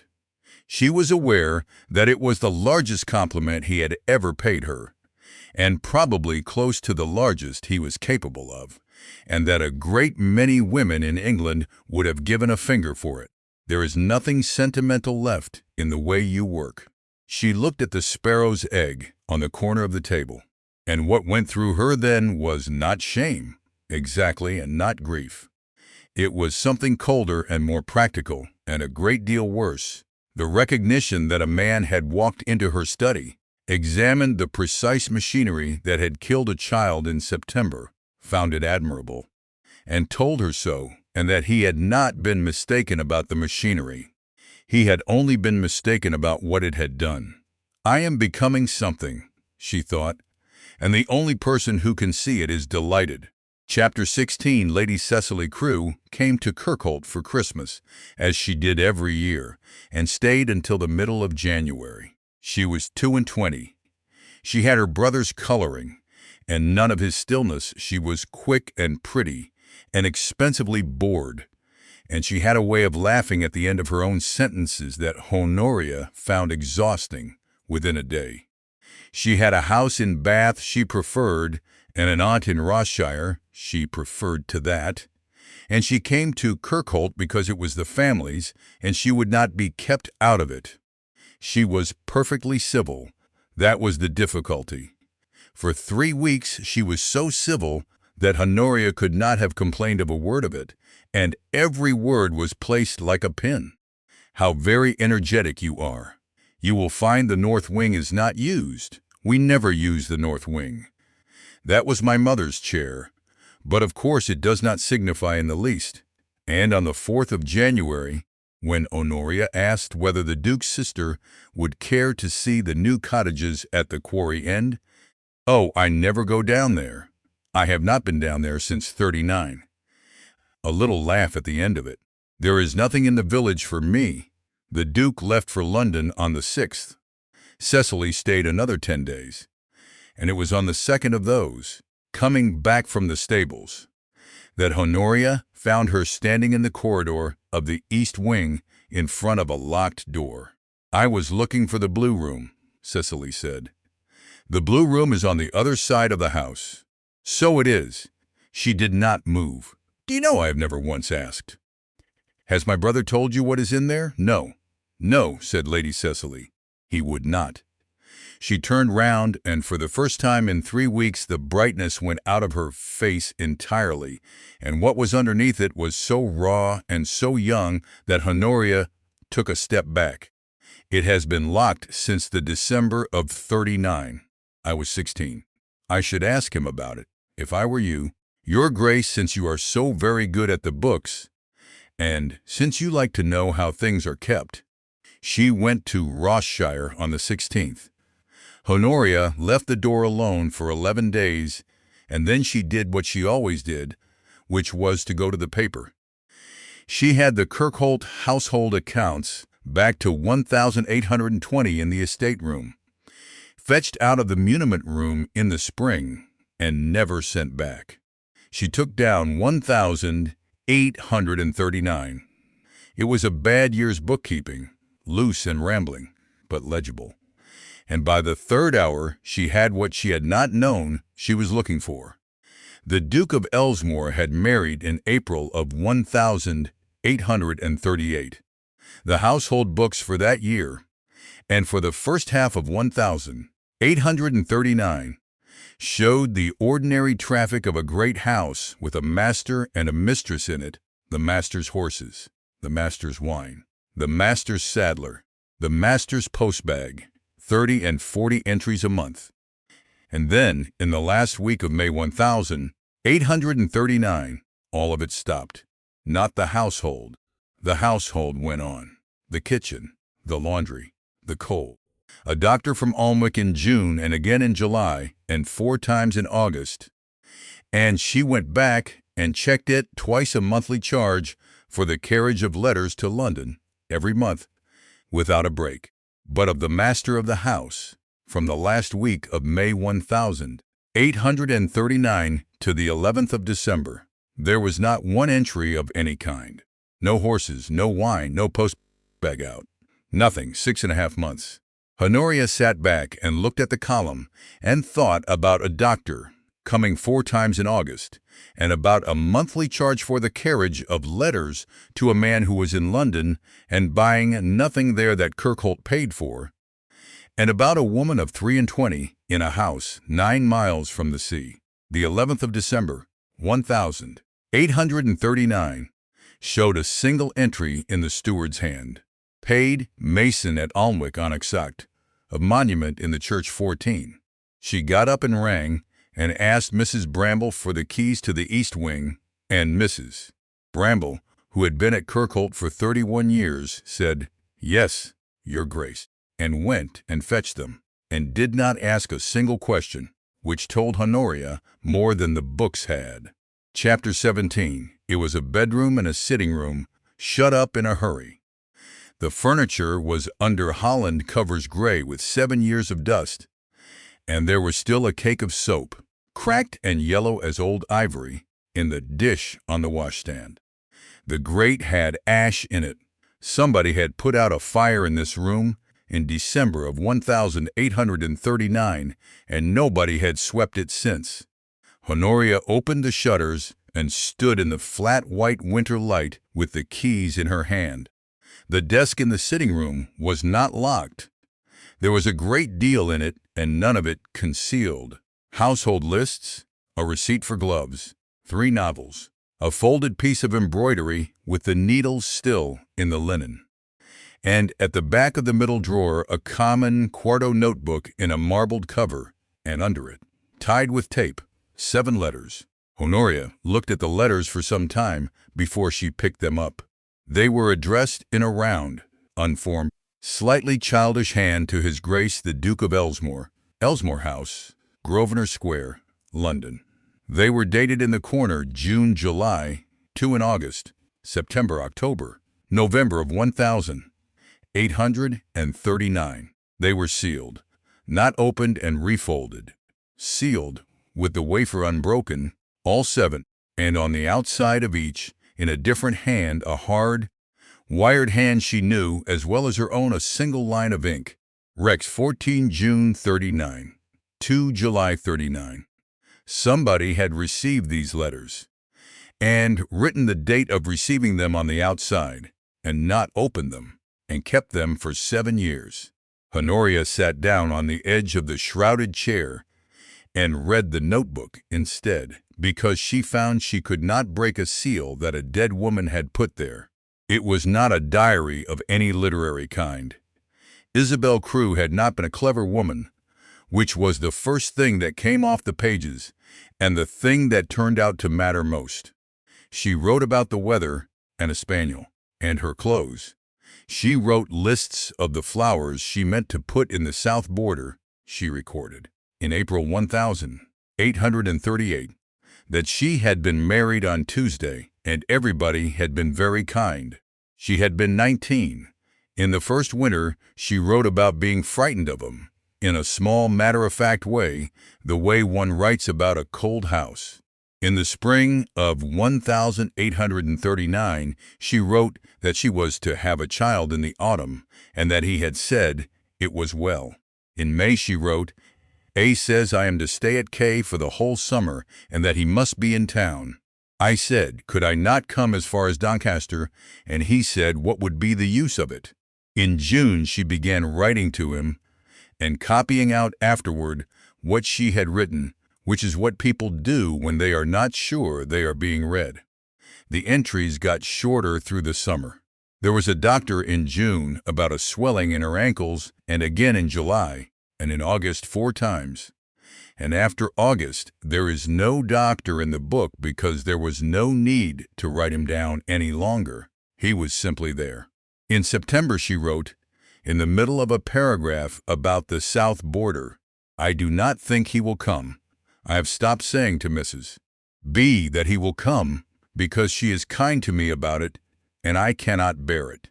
The last entry was the 19th of November, 1839, and it was 4 lines long, and it was about a robin on the terrace. Isabel Crewe was brought to bed on the 24th of November, 1839, and did not do well, and died of puerperal fever on the 2nd of December at Kirkholt, with the Alnwick doctor and Mrs. Bramble and no one else. Her son lived 3 days. They are in the same stone in the church, and it cost £14, and the Duke of Ellesmere came north on the 11th, and was there for the burial, and went back to London on the 14th. Honoria found the whole of that in the parish register and the churchwarden's book in an afternoon, because she was who she was, and because there was no other way she could think of to be sure. She wrote to him that night. She did not go down to London, she wrote, and she wrote 3 lines. And she got an answer in 11 days, by which time he had come himself. He came into the study at Kirkholt at 4 in the afternoon on the 9th of December, 1846, still in his traveling coat, and Honoria stood up and put the notebook and the 7 letters on the table between them. "You did not kill her," she said. "No, your sister has let half of Northumberland believe you did. She was 16 and she was here, and you were not. And she has never once corrected it in 7 years, and I want you to tell me why." "Because," said the Duke of Ellesmere, "she would rather have a brother who murdered his wife than a brother who could not be troubled to answer her letters. It is a better story. It has a villain in it." He looked at the 7 sealed things on the table. "I would have preferred it myself. You wrote the date on them." I opened the postbag, and I saw the hand, and I wrote the date, and I put them in a drawer, and every month I did it again. He said this without any inflection whatever. "I have no explanation of it that will satisfy you. I was in London, and there was a government to be brought down, and she wanted to be written to, and I told myself I would answer them together at Christmas, when there was time. She was 19 years old. She was 23 when she died. Yes, she was your wife. She was not able to be. The first thing that had moved in his face all afternoon moved then, and it was gone before she could read it. I married a girl of 19 because she was suitable, and her father wanted it, and I had reached an age where the thing had to be done. Within a year I understood that she could not do any part of what I required. She could not run a house. She could not sit at my table and know which of the men at it were dangerous. She was frightened of me, which I did not intend and did not know how to remedy. And she was frightened of Kirkholt, and she cried. And I found that I had nothing to say to her at all." He stopped. "So I went to London. And then it was easier to be in London. And then it was a habit. And then she was dead." The room was very quiet. "I want to know one thing," Honoria said, "and then I am going to go upstairs. Do you understand what you did?" "Yes." "Say it then." The Duke of Ellesmere looked at the 7 letters for a long moment, and when he answered the question he had been asked, precisely and completely, in the way he answered everything. "She was not useful," he said. "You are." Honoria left Kirkholt at 6 the next morning. She took Simmons and 1 box and the state books for the current year, and she went down to Yorkshire by the mail, and she did not say goodbye and did not leave a letter, and it was 10 months before she saw her husband's face again. Chapter 18. Reichold in January was smaller than she remembered and smelled of damp plaster, and Honoria was glad of both. She wrote to her husband once a fortnight. The letters were about the drainage, the colliery returns, the tenancies falling in at Lady Day, and the price of oats, and they were faultless, and they were signed H. Ellesmere. He answered every one within 4 days in the same manner. Between the December of 1846 and the October of 1847, neither of them wrote a single sentence that could not have been read aloud in a bank. Dunnett ran Kirkholt on her instructions by post and ran it well. Nobody in Northumberland was told anything, and therefore everybody in Northumberland knew. What she did that year, she did alone. She began by buying paper. It is not difficult, if one has money and patience, to find out who owes what to whom in a county. The difficulty is paying for the answer without being noticed, and Honoria had $2,000 a year that no man had the right to ask her a question about. Through Fife, and through a discreet young attorney in Ripon named Wilbraham, who never learned who his client was, she began in February to buy up the tale of Craik and Nephew's debts, not the great ones, which would have shown, but a bill for $400 here, a shopkeeper's judgment there.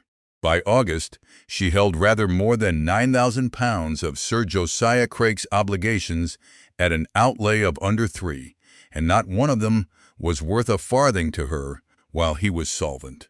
She also, and this proved to matter more, began to make friends. Craik was merely the largest thing in the northern corn trade, and the small factors under him, Hull, Newcastle, Stockton, a warehouse and a clerk apiece, had been ground for 20 years and had no love for him whatever. Honoria wrote to 9 of them in the spring over Fife's name, as a northern landowner wishing to sell direct. 4 answered. 2 came to Ripon to meet Mr. Fife's principal, and were considerably surprised by her. By midsummer, she could move 11,000 quarters of wheat between the Humber and the Tyne without going near Mark Lane. And all that spring, the market went mad. The Irish failure had come again in 46, worse than the first, and by the January of 47, the whole of the United Kingdom was buying grain against a famine that had already begun. Wheat had been at 58 when Honoria first wrote a figure in the margin of the Mark Lane Express in her mother's drawing room. In the May of 1847, it touched 102 shillings the quarter, and men who had been careful all their lives went into it with both hands. Craik went in with more than both. She had it from 3 sources by June, and they agreed within a few hundred quarters. Sir Josiah Craik had bought, between March and the end of May, something over 40,000 quarters of wheat at prices between 90 and 102, and had paid for scarcely any of it in money. He had paid in bills 3 months' paper, drawn and accepted, and passed on and discounted through 4 banks in Hull, Leeds, and Liverpool on the calculation, which every man in England was making that spring, that the famine would run another year and wheat would go to 120. It was not a stupid calculation. It was the same calculation as everybody else's, only larger. Honoria did the arithmetic on the back of a tenancy schedule in June and found that if wheat came down 20 shillings, Sir Josiah Craik would be short by something in the region of £40,000 within 90 days, and that there was no possible way for him to find it. She was still looking at the figure when the letter came from Fife about her mother. Craik had gone to Bath. He had gone in person, which he had not done in 6 years, had called on Lady Latimer twice, and had been by every account everything that was kind. He held the Regency mortgage, he explained. He had never pressed it and never wished to.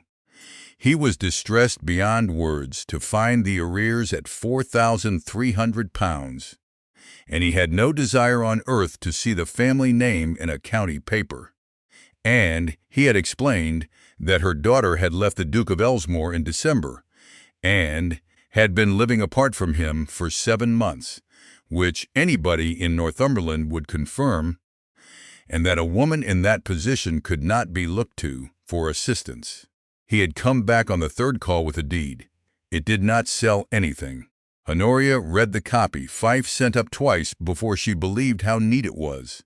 It recited the mortgage, admitted the arrears, and consented Lady Latimer being tenant for life under her husband's will to the mortgagee, entering into possession of the North Field, together with the wharf and rights of way thereto, in lieu of proceedings at law. Her mother had signed it on the 14th of July, 1847, and had written the following day to say that she had settled everything with a most gentlemanlike person, and that Honoria was on no account to worry. He had not needed to buy the land at all. A mortgagee in possession does not own, takes the profits, and cannot be turned off until the debt is redeemed, and the debt could not be redeemed until November of 1852, because Sir Edmund Latimer had signed a clause that effect in a bad week in 1841. On the 11th of August, 1847, Crake's men put a gate and a weighing house at the head of the wharf on the North Field at Reichold, and began to charge the three parishes fourpence a quarter to bring their corn down to the water. Honoria read Fief's account of it, standing at the window of her father's study, and found that her chief sensation was neither rage nor fear, but a kind of cold, professional recognition, as of one workman looking at another's joinery. He had beaten her. He had beaten her with a widow, and £400 worth of timber, and he had done it without once appearing in the matter under his own name. And she had, at that moment, exactly one thing he did not know about: 40,000 quarters of wheat, bought at 100, standing in his warehouses, with the harvest 4 weeks off, and the weather set fair from the Channel to the Tweed. Chapter 19. Gilbert Thorne came to Reichold on the last day of August. She had him shown into her father's study rather than the drawing-room, because the drawing-room was where people were received, and she did not intend to receive him. He came in with his hat in his hand for the second time in his life, and Honoria, who had not seen him in 20 months, was shocked in spite of herself. He had put on a stone, and it had gone on badly. He had the color of a man who lived indoors and drank at 11 in the morning, and his coat was good and a year old and had been brushed too often, and his boots had been mended. "You will not sit down," she said, "and I will not offer you anything, and you have 10 minutes. That's fair." He turned the hat round. "I'm not here to apologize." "Good. I should not have known what to do with it. I'm here because," he stopped and made a poor attempt at a laugh. "Damn it. 2 things, and one of them is money. So let me have that out first, and then you can throw me into the road, and I shan't blame you. I'm done, Honoria. Marbury's gone to the wall in everything but name. My father owes Crake £81,000, and there is no more land to charge. I came to ask you for 2,000, and I knew before I got off the train you wouldn't give it me. You are correct, yes." He nodded several times. "Yes, well, and the second thing?" Gilbert looked at the window. It was, she noted with a distant interest, the same window he had looked at in Bruton Street, and he did it in exactly the same way. "He's going to want something out of me," he said. "Crake. He's been holding my father up for 2 years, and he's never once asked for a penny of it, and men like that don't lend £81,000 out of affection. It'll come, and when it comes I shan't be able to say no to it, because if I say no he sells my father up, and my mother is 71. He turned round. "I don't know what it will be yet, but it'll be about you. It was always about you. You knew that in November of 45. "I knew there was £4,000, Gilbert said. "I did not know what it was for. I have never known what it was for, and I have thought about it every day for 2 years, and that is the truth whether you believe it or not. You took £4,000 to break an engagement. I took £4,000 because I was told that if I did not, Merrick's daughter would be in the Queen's Bench prison by Christmas along with her father, and that I might have her out of it for a signature." He said it very fast, as a man says a thing he has been carrying. "That was the bargain. 4,000 to me to clear my own debts and keep me quiet, and Horace Merrick's 9,000 written off, and Lavinia. He stopped. The study was extremely quiet. Somewhere below, a door shut. "Say that again," said Honoria. "You think she married me for love?" Gilbert Thorne looked at her with an expression she had never seen on him and would remember for the rest of her life, which was contempt, and it was not for her. "You think any part of this was ever about what anybody wanted? Her father owed Craik £9,000. 9. He was gone. The firm was gone. The whole family was going into the bench, and she is the only one of them worth anything at all. She was never given a choice in it. She has never been given a choice in anything." He stopped, and then he said, in a different and much lower voice, "Not even the first time." "The first time," Honoria said. Gilbert put his hat on. "Ask her," he said. "I'm not going to be the one that tells you. I have done a great many contemptible things in my life, and that would be about the worst of them." But he had already gone out, and she heard him on the stairs, and by the time she reached the landing window, he was at the gate. Honoria stood there for a long time. She had known for 20 months that the broken engagement had been bought. She had known for 14 that Craik had bought it to get at 120 acres of river meadow. What she had constructed on top of that, and she saw it now with a clarity that made her feel physically unwell, was a very tidy little arrangement in which Lavinia Merrick had been the instrument and had been a willing one, in which the tears in the beach walk had been shame, and the plea at the Hanover Square Rooms had been performance, and every single thing Honoria had said to her in front of 100 people had been deserved. "You are not anything at all." She went back into the study and stood with her hands flat on her father's desk. Not even the first time. There was no first time. She had known Lavinia Merrick since they were 7 years old, and there had been no first time.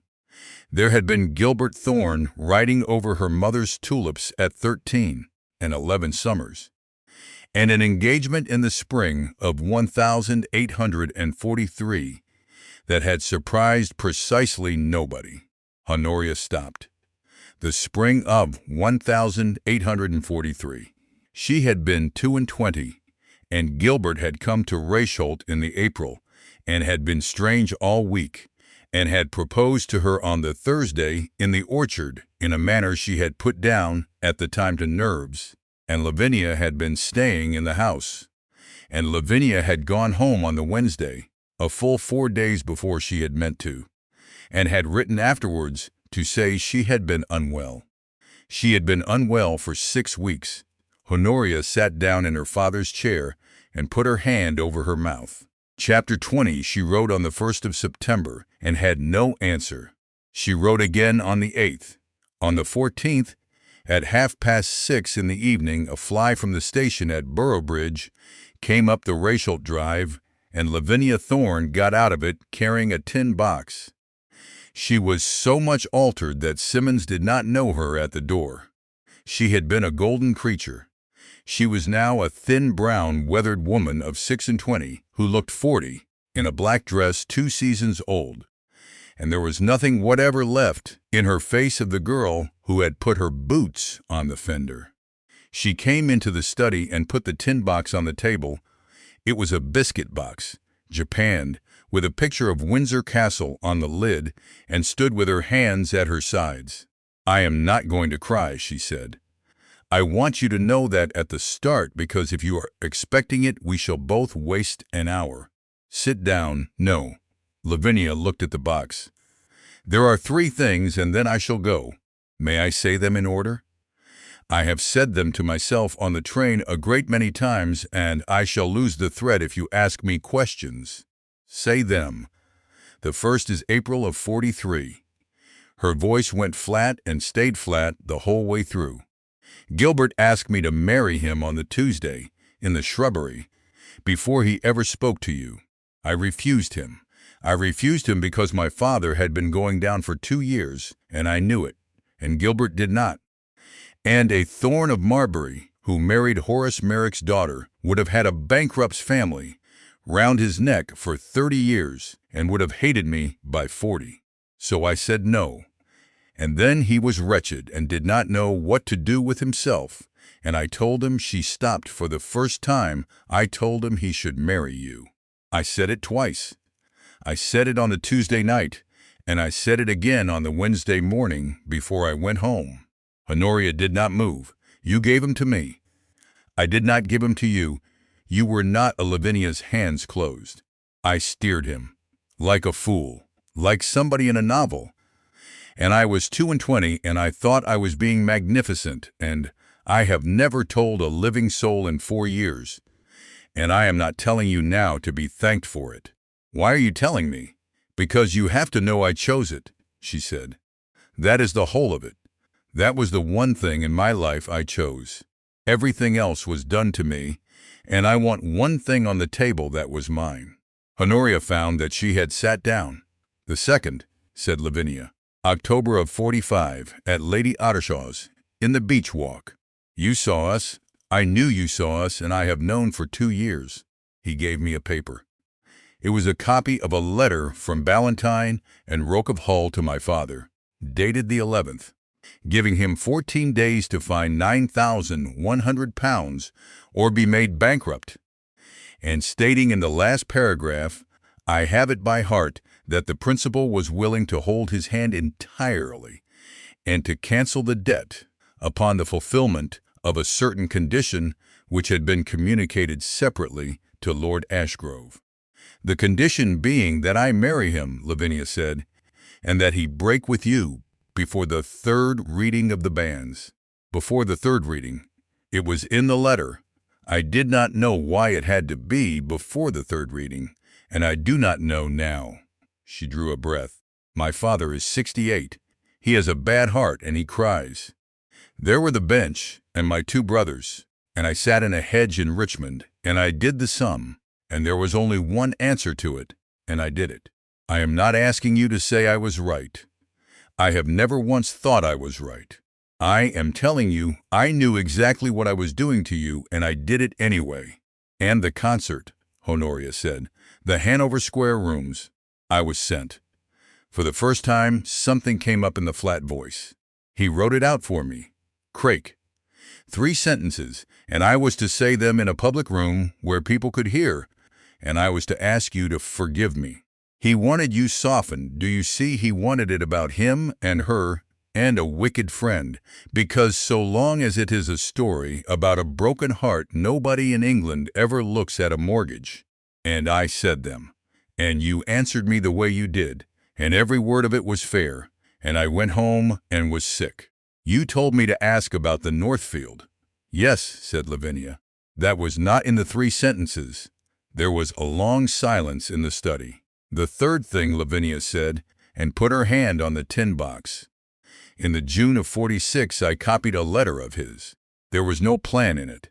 He had come to Marbury, and he was writing in my husband's library, and he went out to look at a horse, and I read what was on the desk, and my hand did it before I had thought about it at all. She took the lid off. The box was full to the top, perhaps 400 sheets, some quarto, some scraps, all in the same hurried, upright hand. 14 months, she said. He used Marbury as his post office because my father-in-law was in his pocket and it was 3 hours from Hull, and nobody looks at an earl's house. He wrote there, he received there, and he left things in the library because he did not conceive that anybody in that house could read a delivery note. I copied everything I could reach. Letters to Ballantyne and Roke. Letters to the union clerks, there are 11 of those, and 4 of them are about the weights. Instructions to a man called Bewick at the Hull warehouse about the mixing, in his own words, with the proportions in figures. Instructions of the 12th of September 46, directing the delivery books to be written up fair and the originals burnt. The passage money for the weighing clerk to Quebec. And the whole of it about Raisholt, from 41 down to the deed your mother signed July, which I have because he wrote to Roke about it from my drawing room. Honoria put her hand out and touched the edge of the box and took it back again. "Why," she said, "I have thought about that a great deal, and I do not have a good answer." Lavinia looked at the window. "At the beginning, Ike, I meant to have something over him. Later, I think I meant to burn it. And by the end of it, I was simply copying. It was the only hour in the day when I was not a thing that had been paid for. You could have sent this to me in 46. Yes. Peggy Yeardley died in the September of 46, Honoria said, and heard her own voice go, and did not stop. She was 6. She ate 80 pounds of that flour, and I signed the order for it. And I had the case in June, and I held it for 3 months, because it was inconvenient to my husband's friends. And by Michaelmas, he had burnt the books and shipped his clerk to Canada, and there was nothing left. You had this? You had all of it in a bisque tin in Berkshire. I know what I am, Lavinia said. She put the lid back on the box and pushed it across the table until it was in front of Honoria and stepped away from it. I am not asking you to forgive me, she said. Forgiveness is for people who still have something to lose. I only wanted there to be one person alive who knew that I am not entirely the thing I did. She picked up her gloves. There is a train at 9, she said. The station man said he would send the flyback. Honoria sat looking at the japanned lid with Windsor Castle on it. She was aware of a great many things at once, and she did not have names for most of them. And the one she could name was of no use to her. That the woman standing by the door had been the person she loved best in the world for 17 years. And that this was true in the past tense and would stay in the past tense, and that no amount of anything now would move it back. But underneath that, in the place where she had always been able to work no matter what else was happening, something had already begun to add up. 400 sheets, contemporaneous copies, made in a third house by a witness who could swear to the circumstances, weights, proportions, names. A direction to destroy the originals, which was worth more than the originals, because a man who orders the books burnt has explained himself better than any evidence could. And wheat at 102 shillings, and a harvest 4 weeks in, and 40,000 quarters standing in a warehouse at Hull against 3 months' paper. Sit down, Honoria said. I have said what I came to. Lavinia? She looked up. Sit down. I have not forgiven you, and I am not going to, and I want you to understand that it is not going to be raised again by either of us because there is no purpose in it. That is not what I am asking. She turned the box round on the table so that it faced them both. There are 400 sheets here, and I do not know what half of them mean. You were in that house for 14 months. You know which of these men is Bewick, and which is Roke, and what the initials in the margins are, and I have 9,000 pounds of his paper and 11,000 quarters of shipping, and a harvest coming in that is going to break him. I am not asking you to be forgiven, said the Duchess of Ellesmere. I am asking you to stay and work. Lavinia Thorne stood in the doorway of the study at Reichold, with her gloves in her hand for what seemed a very long time. Then she came back and sat down at the table and took the lid off the box. Chapter 21. The harvest of 1,847 came in under 6 weeks of clear weather, and it was the best in England for 11 years. Wheat had stood at 102 shillings the quarter in the last week of May. By the middle of August, it was at 78. By the 10th of September, it was at 52. And by the 20th, a man could not get 50 for it. And every corn factor in the kingdom who had bought against the famine was holding grain worth half what he had promised to pay for it, on bills that fell due in October. Honoria and Lavinia worked at the study table at Reichold for 5 weeks, and by end of September, they had the whole of Sir Josiah Craik's position on 11 sheets of paper. 41,000 quarters bought between 90 and 102, standing in 3 warehouses at Hull. Against it, bills of 68,000 pounds falling due, between the 11th and the 29th of October, discounted through 4 banks, of which 2 were already in difficulties. Against that, wheat that would fetch, if it could be sold at all in a falling market, perhaps 21,000. He was short by a sum between 40 and 45,000 pounds, and he had 9 weeks. "He will go," Lavinia said. "He will go. Then it is done. We need not do anything at all." Honoria did not answer at once. She had, by the 1st of October, exactly 3 courses in front of her, and she had costed all 3. The first was to sell short. She had the shipping, the 4 northern factors, and the credit. She could sell forward against the collapse and take something over 30,000 pounds out of it by Christmas. It was legal, it was what half the trade was doing, and it would redeem Rachel twice over the moment the clause fell in. The second was to do nothing whatever. Craik was going down without any assistance from her. She had merely to sit at Rachel until December, and the assignees would sell his assets.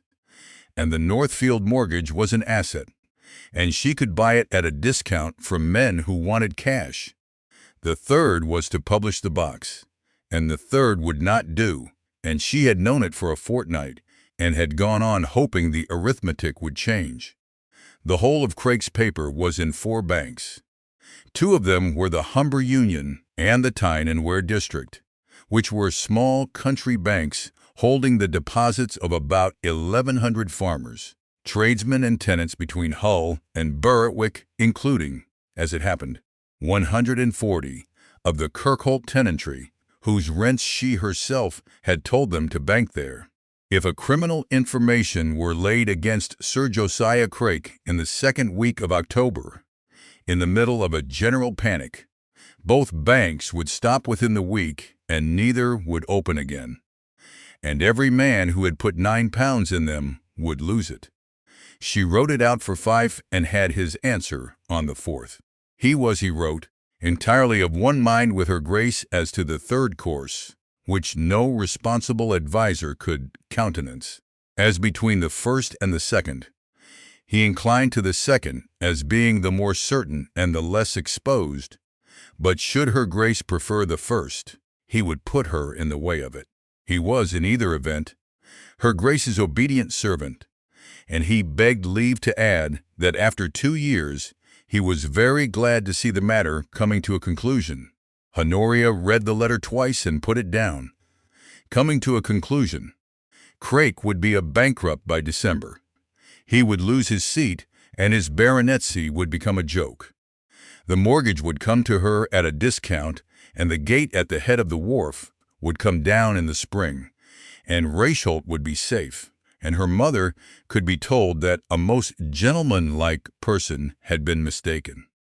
And the 11 poor law unions of the north of England, which had contracted with Craik and nephew for the delivery of relief meal and household flour through to Lady Day, would receive nothing at all after the 11th of October, because a bankrupt cannot deliver.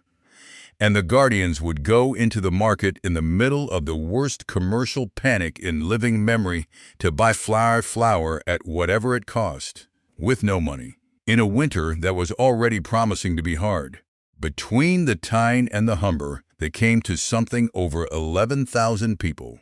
It was, Honoria thought, looking at the 11 sheets of paper, an entirely satisfactory conclusion, and it would leave her richer than she had ever been. And there was nothing in it whatever for anybody but herself. She looked at the sparrow's egg. She had brought it down from Kirkholt in her glove box in December, and it had been on the corner of this table ever since. 3 consignments, 80 pounds of flour, 16 days. Chapter 22. The panic began in London on Monday, the 18th of October, and by the Wednesday it had eaten 11 banks. Honoria was in Hull by then. She had gone down on the Saturday with Lavinia and had taken 2 rooms at the Victoria, and on the Monday morning she did the thing that she had begun to see on the 4th and had spent a fortnight refusing to look at, which was not on anybody's list and could not be costed at all. She had Wilbraham draw an undertaking, and she signed it, and she sent it, by the evening post, to the clerks of the 11 boards of guardians. By it, Honoria, Duchess of Ellesmere, of her own motion and in her own name, undertook to supply to each union the quantities of household flour and oatmeal contracted for by Craik and Nephew for the period ending Lady Day 1848 at the contract price. In the event of any failure of the said contractors, delivery to commence within 14 days of notice, the whole to be secured upon the undertaker's own estate and effects. The contract price was 11 shillings and 4pence the stone. She would be buying sound wheat at market, milling it at Newcastle, and delivering it at 11 and 4pence. And she had done the arithmetic on the Sunday night at the Victoria, with the window open because the room was too hot, and it came to a loss of between £4,000 and £5,000 by Lady Day. She had £2,000 a year settled to her separate use. She had, after 20 months of buying Craik's paper, rather less than £3,000 of capital left in the world of her own. She pledged the whole of it, the fund itself, not the income, to the 4 northern factors and to a mill at Newcastle as security for credit. On the Tuesday morning, in a counting house on the Hull dockside, with Lavinia standing at her shoulder and a clerk writing it out. It could be done. That was the thing that came to her, absurdly, halfway through the signing. It could be done because 2 years earlier a man had stood in a drawing room in Bruton Street, with his hands behind his back, and told a solicitor to strike out the clause that would have made it impossible. I am marrying a partner. I am not adopting a ward. If Fife had had his way, she would have been sitting in Yorkshire that morning with 2,000 a year she could not touch, and 11,000 people would have gone into the winter on whatever the guardians could beg. And in the same hour of the same morning, she sent out the box. She had had 4 fair copies made in September by clerks who were not told what they were copying. One went to Fife, to be laid before the Poor Law Board with notice of a criminal information for obtaining money by false pretenses. One went to the editor of the Times. One went under cover to a member she had never met, to be laid before the House when it met in November. The 4th she kept. She knew what it would do. It would take the Humber Union and the Tyne and Wear district down within the week, and 140 Kirkholt tenants would lose their deposits. And it was the price, and it was going to be paid by people who had not been consulted. And she had no defense for it except that they were alive to lose money, and Peggy Yeardley was not. She wrote to her husband at 3 o'clock on the Wednesday morning, the 20th of October, at the desk in the Victoria, with the docks going quiet outside. She had written to him 91 times in 10 months, and every one of them had had figures in it: rents, yields, tonnages, the price of tile pipe. She sat for a quarter of an hour and could not begin, and then she began, and it went on for 4 pages, and there was not one number anywhere in it. She told him about the 24th of March, 1,846, and the lowest tender. She told him about the 11th of June, and the division list, and the pocketbook.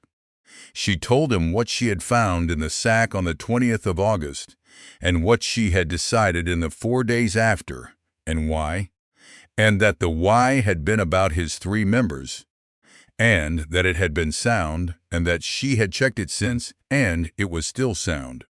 She told him about the 17th of September, and about Mrs. Yeardley coming out into the yard and curtsying to her. She told him that she had pledged everything she had that morning and had put the case into 3 pairs of hands, and that within a fortnight she would either be ruined or she would not, and that she had not asked him because she had not been able to think of a way of asking that was not also a way of making him responsible for it.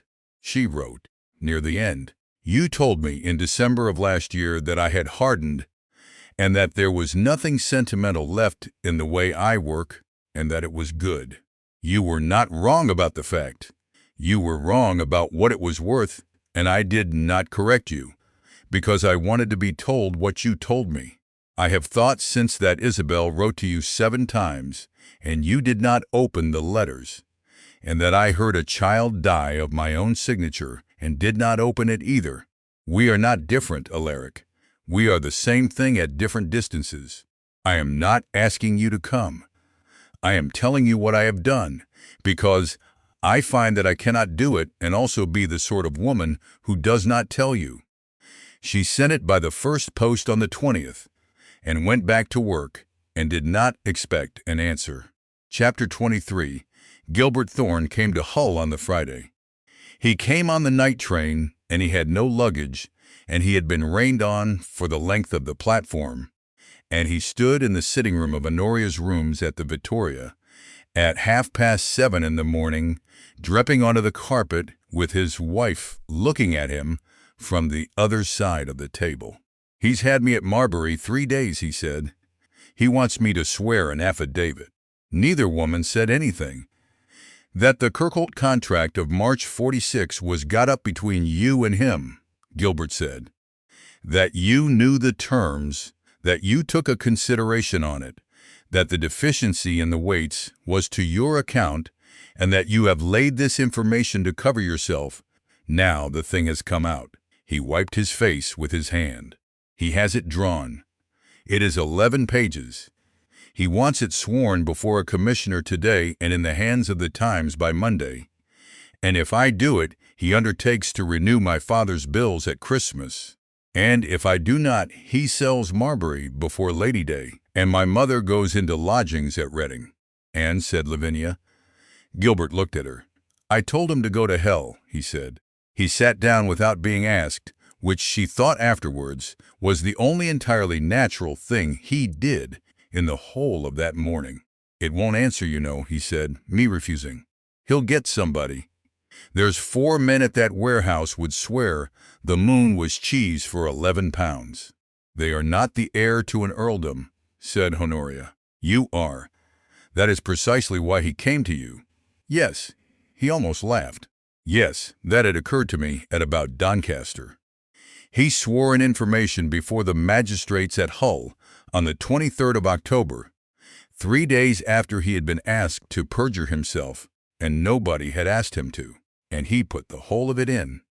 The 18th of November, 1845, and the sum of 4,000 pounds, and the account at Coutts, the letter to Horace Merrick, and the 14 days, and the condition, the 3rd reading of the banns, his father's 81,000 pounds, and the affidavit that had been laid in front of him at Marbury on the Wednesday with a pen across it. He sent a copy to the Times the same afternoon over his own signature. It took 4 hours, and it destroyed him. There was no possibility that it would not. A man who swears in open court that he took 4,000 pounds to break an engagement has ended himself in England as completely as if he had been convicted of something. And Gilbert Thorne knew it going in, and knew it in the 11th minute, and went on for 3 hours and 40 more. He came out at 4 into the street outside the court, where Honoria was waiting because somebody had to be.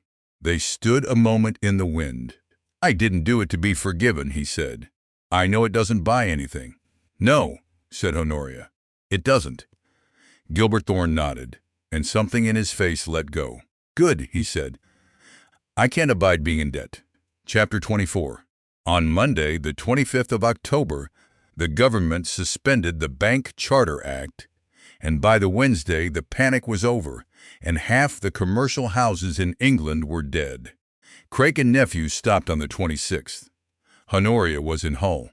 She had 11,000 quarters moving, 4 mills contracted, and a clerk of the Bellingham Union in her sitting room wanting to know who exactly she was, and she had had 9 hours sleep in 4 days. And at 11 o'clock on the morning of the 27th, the door opened and her husband came in. He had come up on the night mail. He looked, she thought. precisely as he had looked coming into the study at Kirkholt, in his traveling coat 10 months and 18 days earlier, except for one thing, which was that he had her letter in his hand and had evidently had it in his hand for some considerable part of the journey. She stood up. The Humber Union stopped on Saturday, he said. The Tyne and Wear went on Monday morning. Your four factors were carrying the whole of your credit on their own acceptances, and two of them bank at the Humber, and by Monday afternoon there was not a discount house in England that would look at your paper. I know. Your undertaking to 11 boards of guardians is secured on the estate and effects of a married woman with rather less than £3,000, and 8 of the boards had by Tuesday written to ask whether it was worth the paper. I know that too. It is worth the paper, said the Duke of Ellesmere. I guaranteed it on Tuesday afternoon at 11 o'clock, in writing, to all 11 of them, and to your mill at Newcastle, and to Renard and Colson of Hull, in the sum of £60,000. Honoria sat down rather suddenly. You have not got £60,000. No, I have assigned the lease of Ellesmere House to the Grosvenor estate. It went on Tuesday morning for £41,000, which is about 9 under its worth, and the remainder is on the Northumberland collieries. He put her letter down on the table, and I read the box on the Sunday. The house does not meet until the 18th of November, so there was no floor to stand on and no privilege to speak under. I therefore wrote to the Times on Monday morning and signed it. It went in on Tuesday with my name under 11 columns, including the 3 members, which means that if one line of it is wrong, Craik may indict me for criminal libel, and I shall have to prove the whole of it in a court. And I have no protection anywhere. I shall say it again in the Lords when the House meets. Bentinck's people have already had it out of me for 2 hours.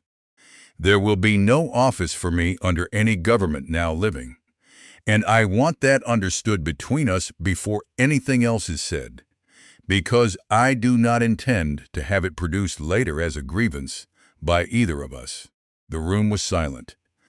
Somewhere below, a boy was carrying coals up a stair. Ellesmere House, Honoria said, your grandfather's. My great-grandfather's. It is a lease, not a settlement, and it was the only thing I had that could be turned into money in 36 hours. He was still standing. You did not ask me. No.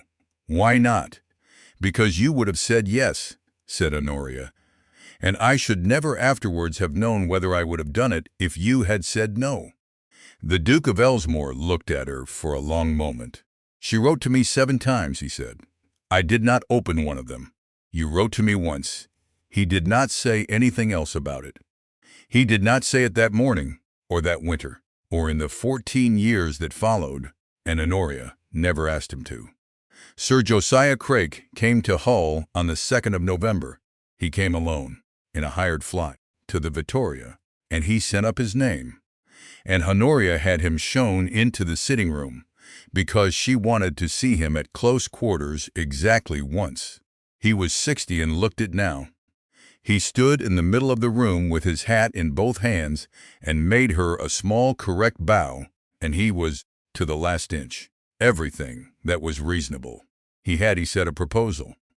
He would surrender the Regency mortgage entire, principal and arrears, and the deed her mother had signed with it, and put £20,000 into the hands of the 11 unions before Christmas. He asked in return only that the prosecution should not go forward. He observed that 1,100 depositors had already lost their money, and that nothing her Grace did now would give them a penny of it back, and that no purpose on earth would be served by an old man's imprisonment. He put it well. It took him rather less than 4 minutes, and it was, Honoria recognized, the best offer that would ever be made to her by anybody, and every single word of it was true. Sir Josiah, she said, on the 17th of September last year, a child of 6 named Margaret Yeardley died at Kirkholt of the bloody flux, of flour that you mixed and I bought. She is the only party to this who cannot be compensated, and she is therefore the only one whose account I am obliged to settle." He looked at her. "That is sentiment," he said. "Yes," said the Duchess of Ellesmere. "It is. Good morning." He was arrested on the 9th of November, applied for the Chiltern Hundreds on the 16th to avoid being expelled from the House, and was declared bankrupt on the 22nd. He was tried at the Yorkshire Spring Assizes of 1,848 on 11 counts of obtaining money by false pretenses, convicted on 9, and sentenced to 4 years' penal servitude. And the sentence was reported in every county paper between the Humber and the Tweed, and in one of them, at the bottom of the column, was a paragraph noting that the mortgage on the Regency estate in the North Riding had been sold by the assignees and redeemed, and the gate at the head of the wharf on the Northfield taken down. Honoria did not go and see it taken down. She was at Kirkholt that week, in the study at the eastern end, going through the tile pipe estimates for the coming season, and when she had finished, she moved the small cracked sparrow's egg from the corner of the table and set it down on top of them, where it stayed. Chapter 25. They were, by the spring of 1,848, a great deal poorer than they had been in 1,846. There was no house in London. They took rooms in Jermyn Street for the season, and the season did not much want them, which suited them both. The Northumberland collieries were charged to within £11,000 of their value, and would be for 19 years. The 11 unions had their flower to Lady Day, and the loss on it came, when Lavinia had it all in, to £4,610. On the 10th of April, Honoria stood with her husband at a first-floor window in Westminster and watched the Chartists come up from Kennington Common in the rain, and the rain beat it, as everybody afterwards said it would, and the great procession that was to have carried the petition to the House came to a few cabs and a good deal of mud. "Half of them are worse off than my quarrymen," the Duke said. "They want what we lost in October." "No," said Honoria.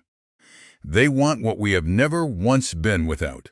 He thought about that for a while and did not dispute it.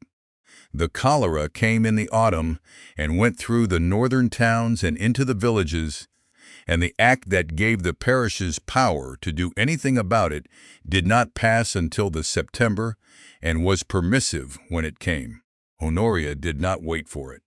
She had the well above the village at Kirkholt deepened in June, and the drain from the quarry cottages carried 300 yards below the beck instead of into it, and she did it out of estate money at a cost of £890, against the advice of Dunnett, who said it was throwing good money at a smell. 11 people died at Kirkholt that autumn.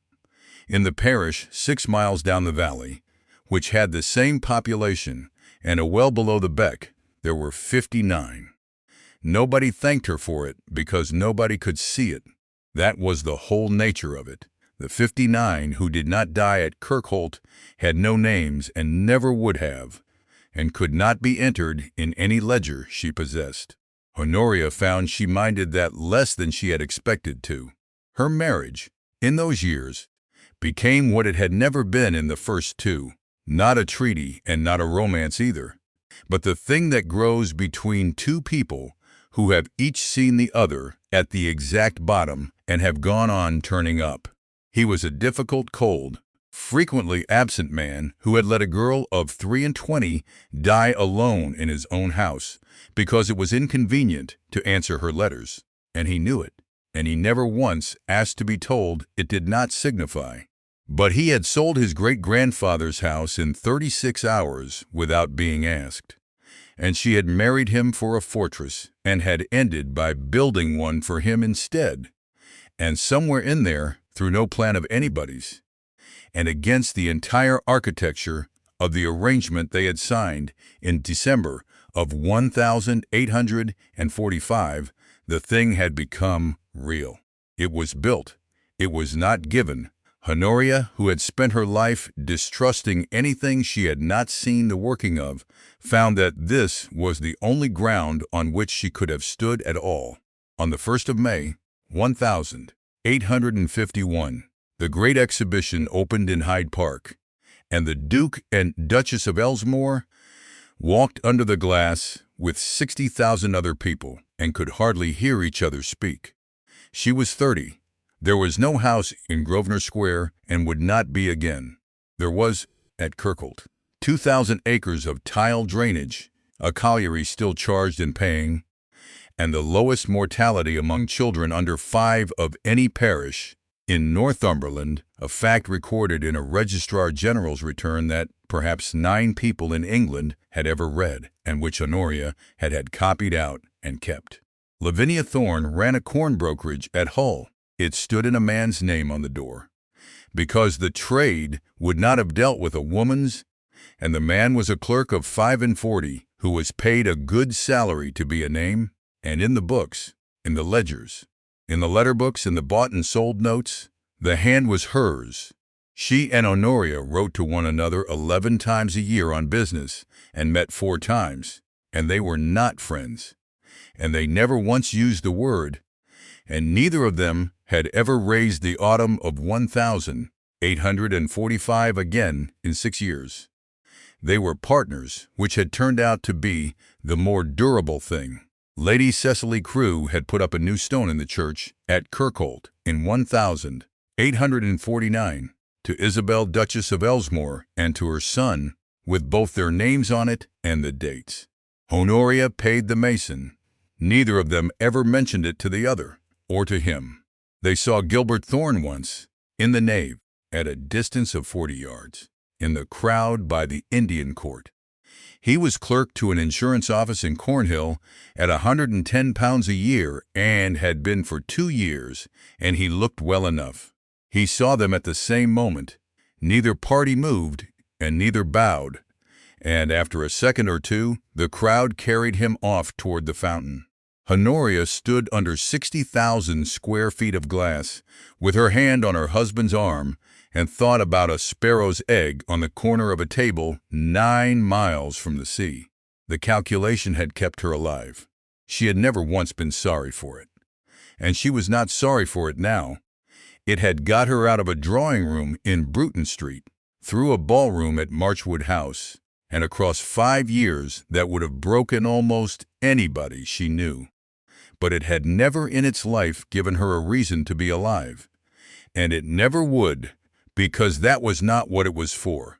The one thing she had not been able to cost the 3 o'clock in the morning in a hotel at Hull, when she put down her pen with 4 pages written, and not a single figure in any of them, was the one thing she would have done again. The ballroom had come out that night to watch a tragedy. What it had not allowed for was a woman who would go away and teach herself, over 5 years and at a price nobody ever saw her pay, exactly what things cost.